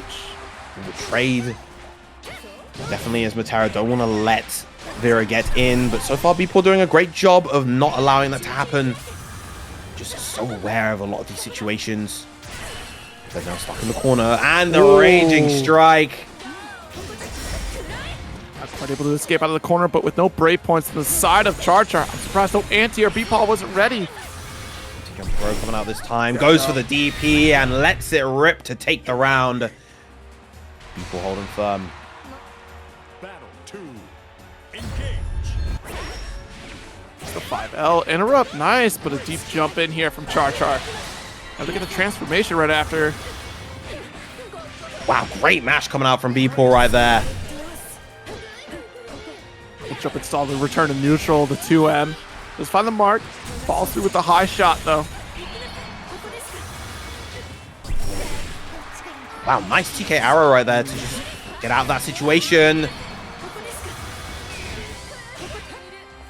CharChar just pressing on his own minus frames all the time, and it's going to work out in this situation. Going to get the full combo into the SBA. May not even need the wait, that's a light. Is that actually going to work? Yes, it does.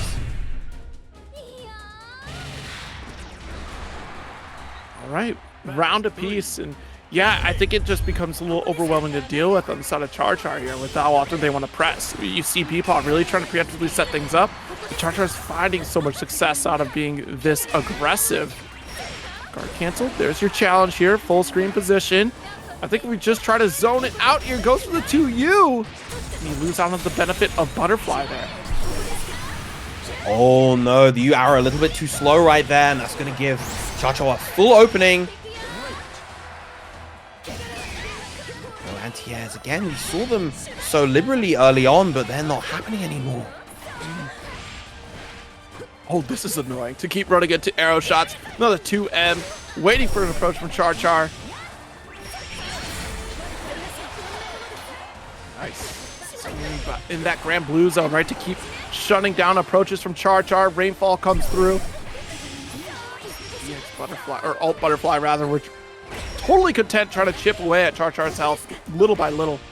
Yep, has to be careful though. One well-placed 2-1-4U will allow CharChar that crucial opportunity to make this comeback. There it is.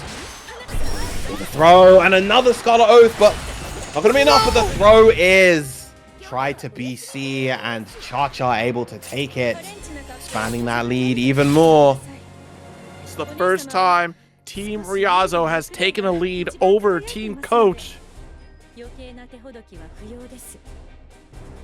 right, as they deliberate here. I'm surprised. Like, it seemed like it was all in control for BEPaw, but it's so difficult to stop CharChar from closing the gap, especially if Vera has that install. She does have that air step to help things out in a much faster pace. So you have to be very preemptive if you're going to play Matera against this character here as we deliberate. Do we stay on? Do we switch? Do we switch our character? One switch remains. It seems as though BEPaw might be staying here. There's no doubt in my mind that BEPaw is receiving coaching from team coach Steve right now, asking for additional perspective on the matchup here. And BEPaw sits right back down with Matera. Yeah, and obviously at this juncture, CharChar cannot switch. Very much locked into Vera. It really just depends on if BEPaw truly feels that this Matera is ready for this situation. Yeah. I mean, it was looking pretty good. It's just, again, the way that we're able to close the gap is just making this very difficult here. CharChar is, again, pressing on situations where it normally would be BEPaw's turn, and is getting called out for it with some of the slower buttons here. Maybe it's 5L interrupts we got to fish for, which would be our faster option. Does push CharChar away a little bit. CharChar is so relentless to close that gap by any means necessary.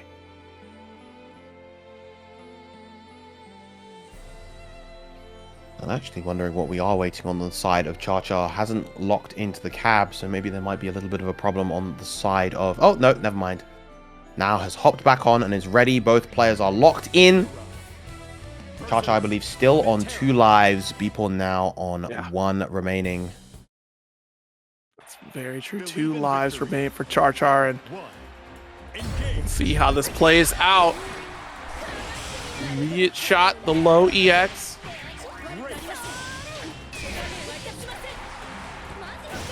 Ooh, we're already in the sky, so whiffing a throw is not a good look right now. You gave insult opportunity to CharChar.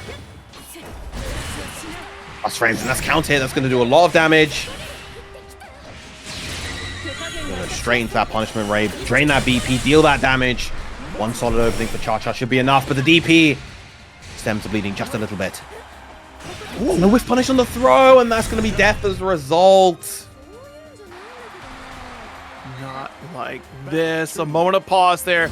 I mean, BEPaw was certainly right to take that stop because, you know, obviously the throw would have been a problem if you ran right into it. But you had to get the follow-up here with the counter hit or even just, you know, the punish in general. All right, so we do have our corner position. Set play is imminent. Should we so choose? Gonna get guard canceled out. Once again, DP just, again, it feels like gradually people's kind of been losing confidence in terms of how they want to play this, and meanwhile CharChar has just been ramping up. I mean, this is going to certainly motivate the team, certainly motivate CharChar if we can close this out. No brave points left, so we still have the ult DP available for BEPaw. Right, good blocks, but punishes the throw afterwards. Nice 623H. And triggering these U butterflies a little bit too early, not actually getting that nice chunk of chip damage against. Pressed on his own minus frames again, but that made sense. It's just because Matera at that range didn't actually have a way to challenge effectively at that range. Yeah. Once again, CharChar expanding this lead even more for the side of Team Ryazo. So BEPaw getting knocked out. We still have 4 players remaining, but they are looking worse for wear. 6 lives left. Aarondamac and Saltz still sitting on the 1 life with 2 lives on Synn and Lazy Ruin here. We'll start off as a very strong lead for team coach Steve. The tides are changing here for Team Ryazo. That they are, and once again, the side of Ryazo's team also still has Havaniceday in the back, a real titan to have remaining in the wings, and, you know, Coach Steve's team really bleeding right now. I feel like whoever they send out next has to be a real heavy hitter that can kind of carry momentum forward for the team. And it's going to be Synn coming up next with the Zoe. I promise. I was looking at the name of Synn. We're going to throw Synn out here, right? Like, at this point, you have Zoe to try to make things very annoying for the approach against Vera. Heavy Beam is also a great tool for Zoe to try to lock things down in the neutral presence. Guard cancel already the threat. Medium Dragon Call. Oh, big counter close heavy from behind. Huh? All right, you got it, Synn. Yeah, just gonna slightly walk back outside of that. CharChar had been doing that so much. The throw immediately after the minus frames, and Synn was ready. Look at that. You're giving up so much ground for walking away from Synn instead of going for a roll option against these Dragon Calls. Synn looking in total control right now. That's the new buff to the Thunder, giving the ground bounce right there. And goes for the safe jump as well. Huge bet on the DP. Synn looking in total control. This is one-sided dominance, but drops the combo. Doesn't matter though, still has the corner control. Plus having no dragons to help you out here. Needs a little bit of a charge. You do get the reset into install. Finally, CharChar has a chance to make this comeback. What a reaction, SBA. Outclassed and overwhelmed was CharChar in that game. Can he make the adjustments to bring this back and maintain that lead once again? Time will tell. I mean, 8-6 left here. Still a few strong options in the background as we return to the lobby. CharChar exiting. So we are getting a swap. And that is the final switch here for Team Ryazo. So no more switching. It is all locked in first to 2 interactions. We have over on the side, Kill getting some practice games. All right, Well, we shall see who pulls up. Is it going to be Hava? Maybe. We do have Zane in the background. Ktang is another option against Zoe. TenuredMule still has a life remaining as well. Yeah. I'm going to have that 6 out there. It's going to be Ktang stepping up to the plate. Narmaya, set play begins. Narmaya versus Zoe. The way that, honestly, both of these players are kind of similar in terms of how they're trying to open up the opponent. Believe in victory. Battle 1. Engage.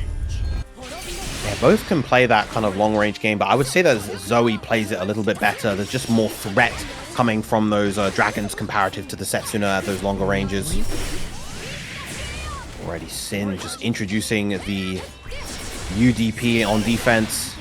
Big hit from there, but the air tech out. Not going to be able to convert. Ooh. Position here. To convert with the low as well with the Raging Chain. No Dragon Meter here, but Synn already substantial life lead there. Yeah, that was unsafe, and a cheeky little reset from Ktang to steal the corner as well. And suddenly now the tides have turned. What a bait on the throw with the U-Moon flip. Complete 180, and Ktang going to take the round. Yeah, you can't count out Ktang. You can't count out Narmaya in terms of that damage output here. It was certainly looking dire. One small mistake from Synn there gave that opening for Ktang to get out of that corner. And that's the crux of fighting games there. Of course, you can't play perfect all the time. Nice. Ooh, I love this route here. Yeah. Gonna keep it a bit shorter. That was an airborne hit, but back on the ground is Zoe. Far, no problem. Wow. Beautiful stuff to Ktang with the perfect and amazing answer back. Take down Synn's first life.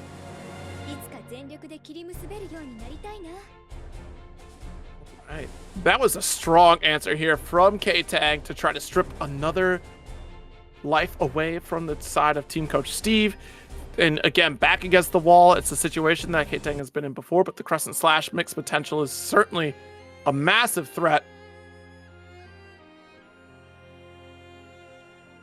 Now we're getting another swap. The final swap being used here on the side of Team Coach Steve. Synn stepping down. Who is going to come in response? Once again, everyone has one stock remaining now, for the exception of Lazy Ruin, who still has both of theirs. Are they going to come in for the first time, or are we going to see no? Instead, we're going to see Aarondamac back on the cab, this time locking in the Seox. I don't think I've ever seen Aaron on this character. I don't think so either. I don't even think Aaron played 6 of Vanilla. Huh. Okay. I mean, still a very potent character in this matchup. You do have Ult Barrage that'll help you close the gap here. Oh, okay. No, this was the wrong character selection. Yep. Okay. Everyone back out! Back out now! That is really cool that Aaron got the Evo Champ title card. Like, yep. I'm wearing that all day too. If I ever made Evo like that, I'm definitely put that on my card. Oh, absolutely. Stays forever. Doesn't matter about the results of any other Evo. You are the Evo 2024 champion, and no one can ever take that away from you. Indeed. I mean, shoot, that's like Camara still playing with the Evo stick, right? Like, you're never not putting that up. Crouch M is the start here. The corner position is well earned by Aarondamac with the Goetia. We're going to try to stop this momentum here for the side of Team Ryazo. And that's a great message to kick it off here, right? The EXP is the finish. Good guard cancel. Wow.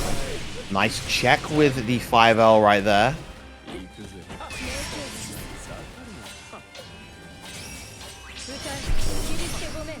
Yeah, we do a double spend on the Setsuna here because we got the ult skill to hit. That would have been that restand property here, able to get that full extension after. Nice guard cancel. Big fly heavy right there. We keep it nice and simple and go straight into the SBA.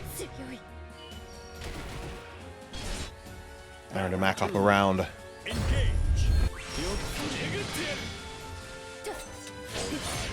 there. Nice block on Setsuna here. Now air blockable. Oh, nice patience versus the DP. This should be a full corner combo. Oh no, drops it. Should be Aaron is not biting on this one here. Nice jump heavy. Alright, this time the throw coming up for Ktang. Plus frames on the H. Moon flip. Oh, the jump, but no press from Aaron. What? Alright, mess around, find out with that 2M. Saying ever safe, and we finally get out with the DP, but the 5L Raging Strike, and Aaron cancels that out. Must be so careful. Good roll back. Right now, desperate for that chip. And there it is with the Crescent Moon.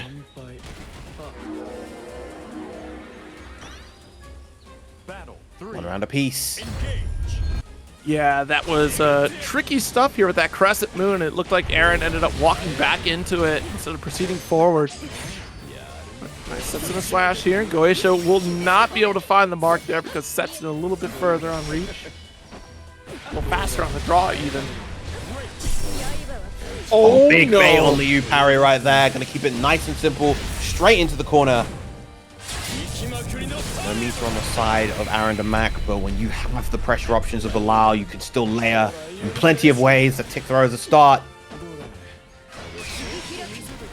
Cancel.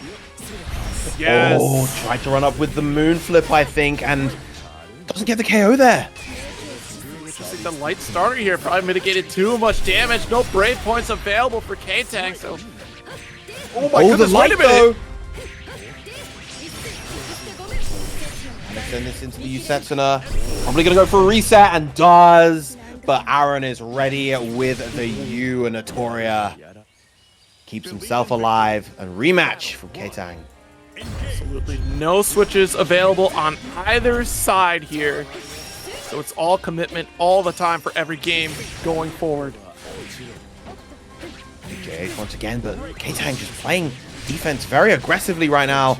Choosing to challenge in a lot of these knockdown situations, but doesn't challenge against the Visago.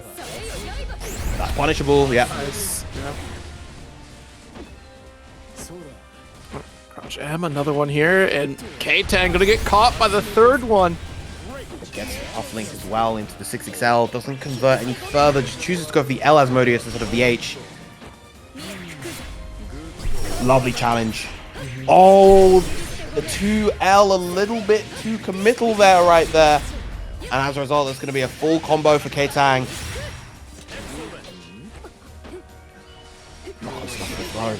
Tries to shimmy in the corner. Nice attack, ready for it here. Dash L, easy confirm into SSBA. Not going to be enough. Didn't get the cutscene. Plus frames on the end, Notoria, but the 5L to challenge once again. Those Crescent Moons. Star offense not working for Ktang right now. Yeah, I mean, that trick is certainly starting to get some recognition from players that have run into Ktang before. Throw. Mindful of H Moon flip. Oh, but nice check from Aarondamac. Might go for the U fireball here. No, instead chooses to conserve the meter. Crouch medium though. Yeah, could challenge the heavy. Ktang finishing the round. Keeping it nice and simple. Ktang playing beautifully around Aaron's DPs in that round. Let's see if Aaron is able to mix up the timings and when he chooses to do them this time.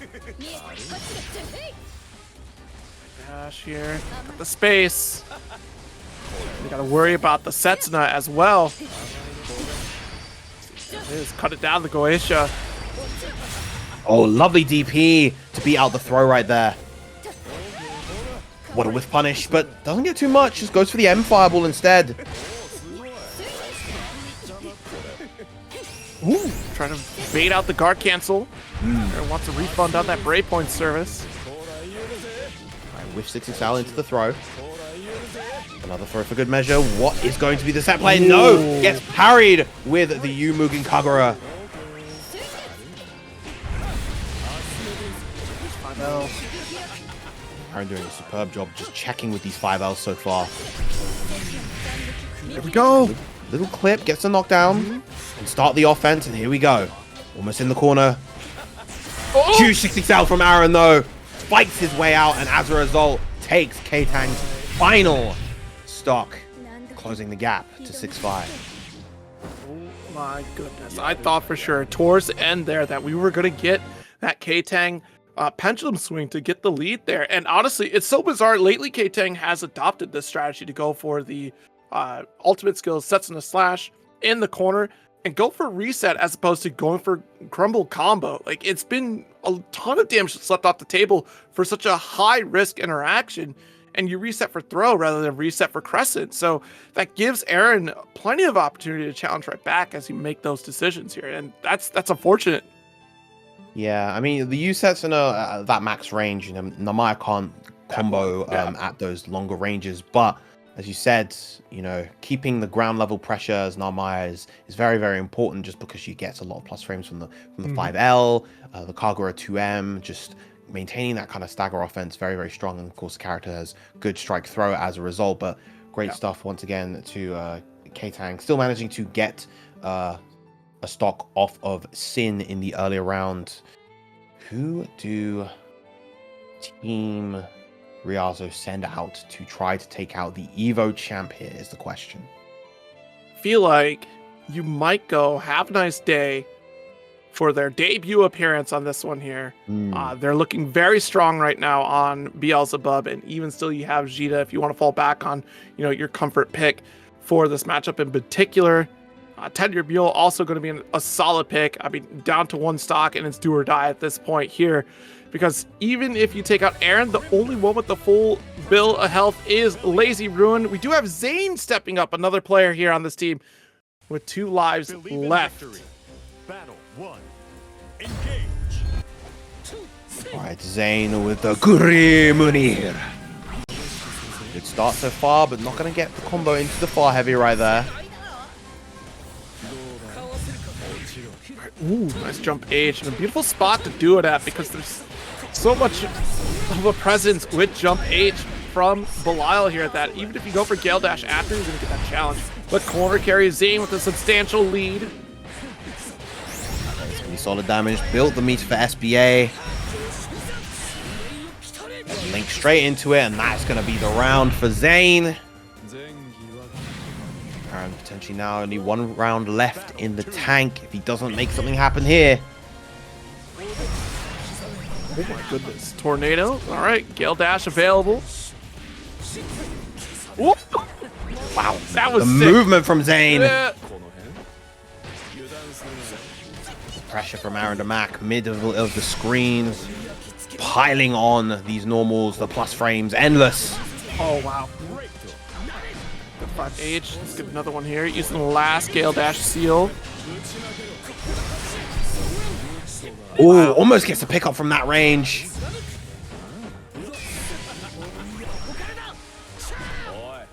Oh, that's you command grab. Yep, that is not the 5U. It definitely got me. I thought for sure that was 5U as well. I'm like, yep, that's over. But good eyes on the ability there, too. Like, that is a big call out. Yeah, 5U and U command grab have different voice clips. So that is one way you can immediately tell if you're not looking at the meter. A good defense coming out from Zane so far, not committing to anything.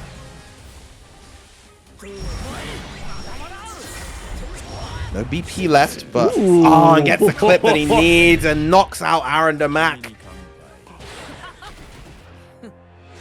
Right. Steve's team now left with only 3 players. Saltz, Synn, both on 1 life, and Lazy Ruin on 2.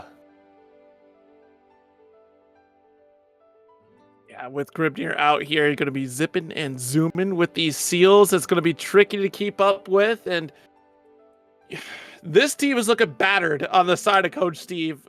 Full bill of health again for Team Ryazo on a couple more players here with CharChar, TenuredMule waiting in the works. You know, a little wounded here, but there's still so much potential for a turnaround. We'll see how it shakes out, because what started off as a strong showcase for Team Coach Steve is now turning a little bit here in the favor of Team Ryazo. Yep. And with Zane at the forefront, it's going to be tricky to try to figure out how they navigate that space.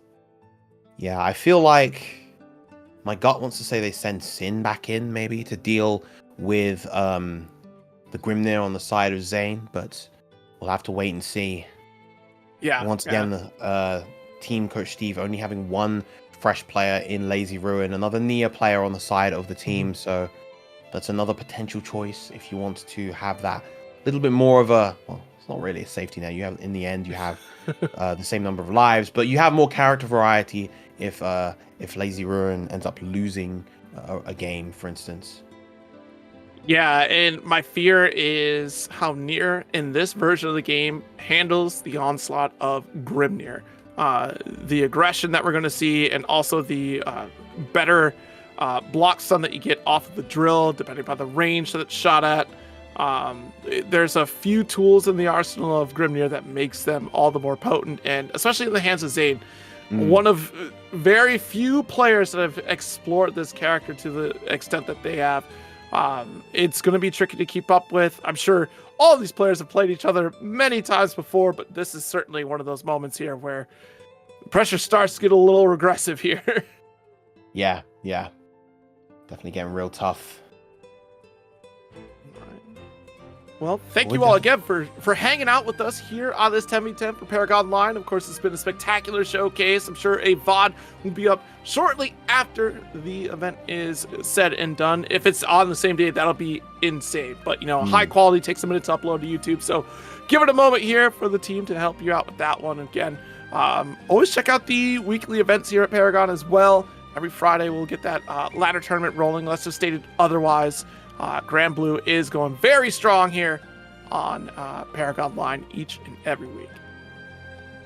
That it is. There's just so much Granblue to support all around the world, of course. You got the Paragon events, TNS, of course, WASD. This is all just for the American events, as well as various offline events. I'm actually not sure what the next big US major is going to be. Or Probably big North American major. CEO Taku would be a big one. No, excuse me. Stop. First Attack and East Coast Throwdown. Of course, yes. Both Arc World Tour qualifying events. Okay, no, they're sending in Saltz, who hasn't played since pretty much the very beginning of this crew battle. Now running it back here against Zane.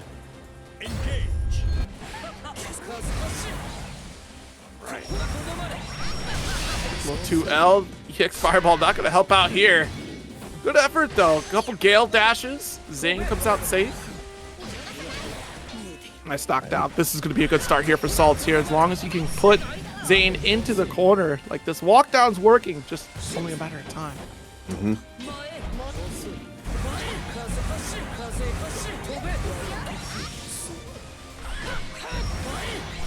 A lot of this kind of slow full screen game.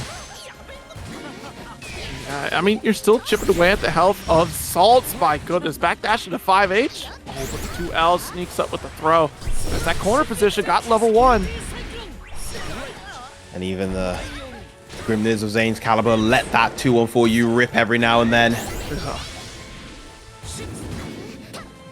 Nice. The box dash here, guard cancel. Sets up our seals. Oh, lovely use of the J214H in order to be able to adjust that momentum. With the Raging Strike missing, and that's a huge anti-air for Saltz. It's so much damage here. Oh my god. Wait a minute, wait! Only one BP on the side of Zane as well. That is going to do a lot of damage. Is it enough? Yes, it is! Wait! One ill-advised jump in the corner and your life is forfeit. That is the protagonist privilege coming through in full force. Thus. We got our surge charged up a level.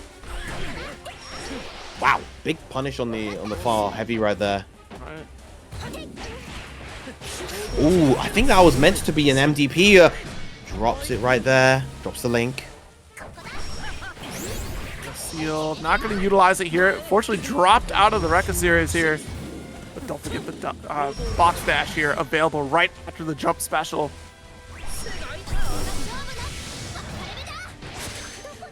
The back throw. I like the extra hang time that we get. It opens up the opponent in so many ways. Yeah, we saw Saltz try to chase Zane down right there. The overhead blasted by the fireball. Big jump. Has the meter to just spend here. Oh, but doesn't finish the combo, but it doesn't matter. The throw bait with the 5U is going to be enough to knock Zane's life out. I can't believe how neck and neck this score is right now. This is insane. And I couldn't ask for a better 10v10. Sometimes you get a complete wash. I think we picked excellent players to showcase a 10v10 here because this back and forth is wild. Indeed. Lost frames, lovely shimmy. Doesn't have too many cooldowns available, so just gonna have to keep this route nice and short. Charges some of the 5U.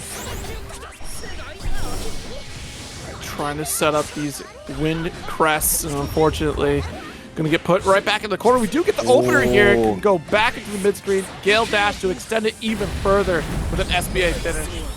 You saw Saltz tried to go for the 2H anti-air, but not able to catch in time, unfortunately.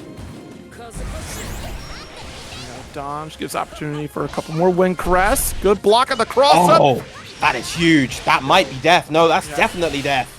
Keep it nice and simple. Go straight into the SBA. Eternal Ascendancy.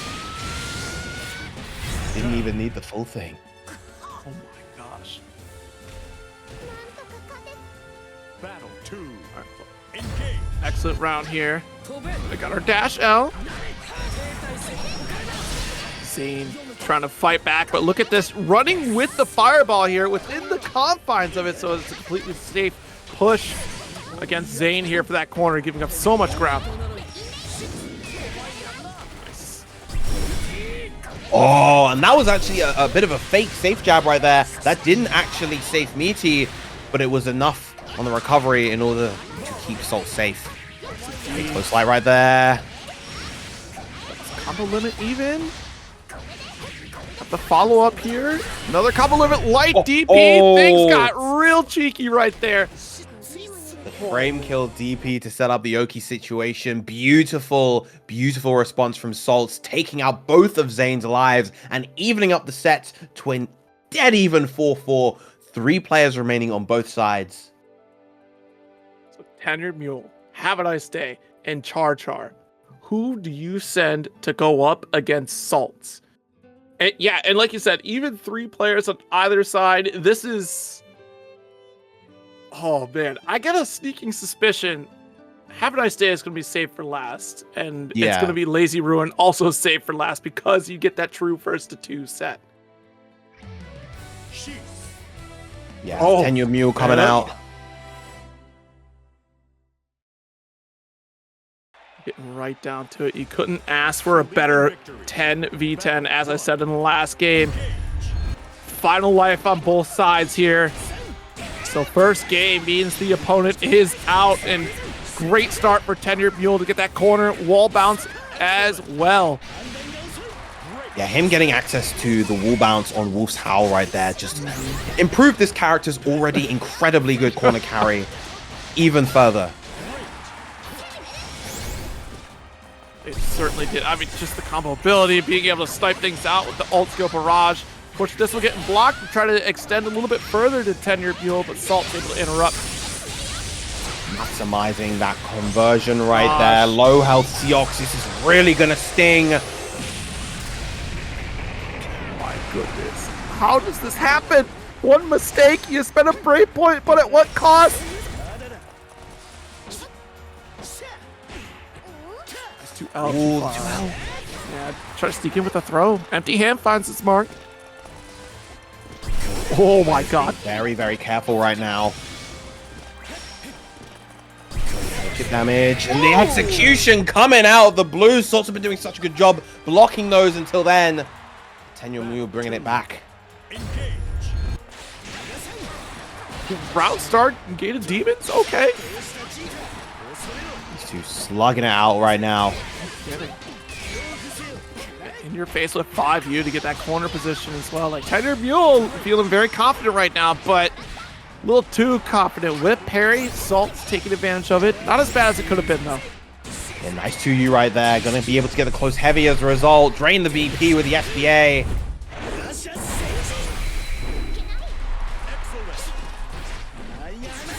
Back throw. That's so much damage you're done! It's gonna do it. TenuredMule once again creating the lead. Saltz out of the running, and now all that's left on the side of Team Coach Steve, Synn on their final stock, and Lazy Ruin on 2. This is an exciting series here. I really thought for sure the way it started, Coach Steve was looking. So look at this lineup too. Coach Steve, BEPaw, Aarondamac, Elsa, Kill, Diaphone, Tav, Saltz, all gone. Mm-hmm. And the way that Diaphone had been playing earlier on, it really seemed like they were about to run away with it there, getting knocked out pretty early. I mean, it's the last bastion of defense for these two here with Synn and Lazy Ruin to try to close it out. TenuredMule down to 1 life. CharChar also still waiting in the works, and Havaniceday, like I said, on this Beelzebub potentially. Okay. Lazy Ruin opting for Versusia. Okay. So we thought that the other Versusia might have been killed, but instead it is Lazy Ruin, not on the Nia, but on the Versusia. It's worth noting that I believe TenuredMule was the one who took out Diaphone before, so let's see how Lazy Ruin is able to bring the heat with this Versusia. Got the parry, nice teleport opposite side, back into neutral. And Lazy Ruin with 2 lives, so might be able to get the switch. There's your parry. Switch on character rather, since we don't have any switches after this one. Nice! You can't challenge there. That is plus. Gonna get the extension with the Raging Chain. No, I don't think this is a higher than usual health character. Not sure if it's gonna be enough. No, never mind. Maximizing that as far as possible is TenuredMule.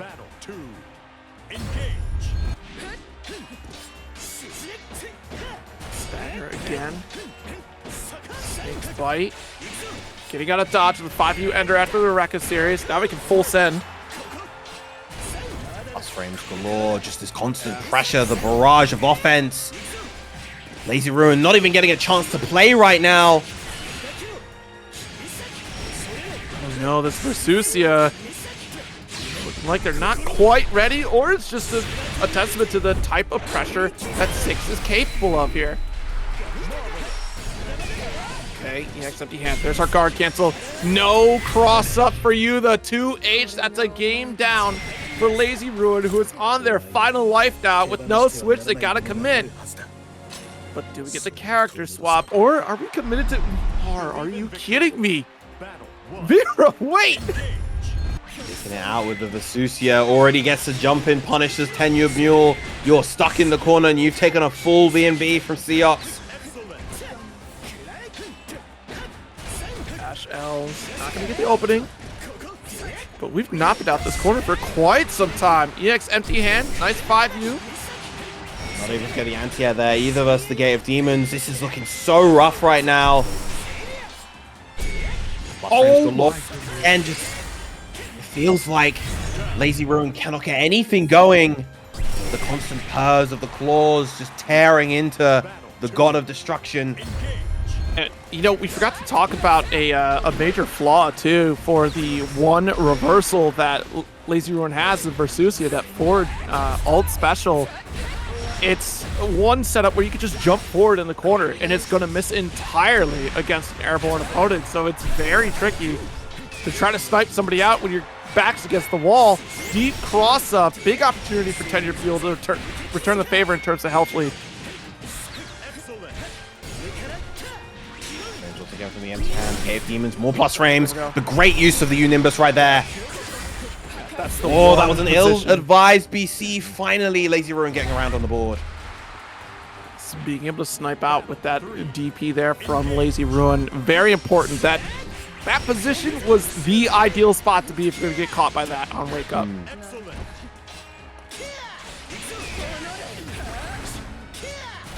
Still stuck in the corner, but at least has the install ready. Ooh. And there's the opening. Gonna build the 100 meter as well. Gonna knock Lazy Ruin down to 1 BP. Maybe enough.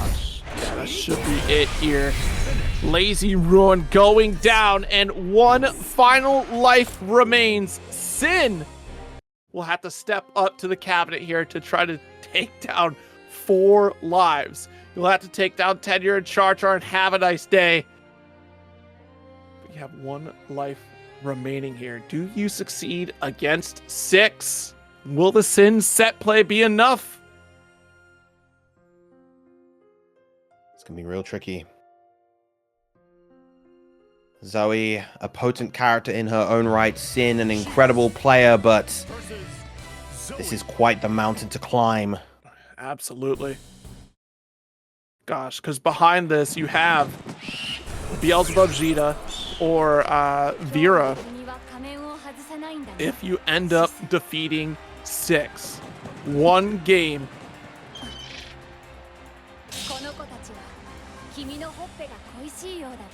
Wait, that's really cute. What the heck? It's because of the mask. It's gotta be with this mask, right? Oh, it is the mask! Believe in victory. Yeah, sometimes it's nice to kind of get knocked back to the reality of, yeah, most of these characters are just very friendly with each other, and they just like to have nice sparring matches. That's always nice to see, right? It's just all in the spirit of competition. Yeah, beautiful spot dodge right there. Gets to throw up, punish it as well. Oh, nice. Back throw. Oh my goodness. Off of throws alone, the medium gate of demons. And Wow, just a wake up jab, and it's gonna work wonders for TenuredMule. Now 1 round away from sealing this for Team Ryazo. I swear to God, I feel like 50% of that health was done by throws alone on Synn. Oh, tried to anti-air with the close heavy, but not able to get it out in time, unfortunately.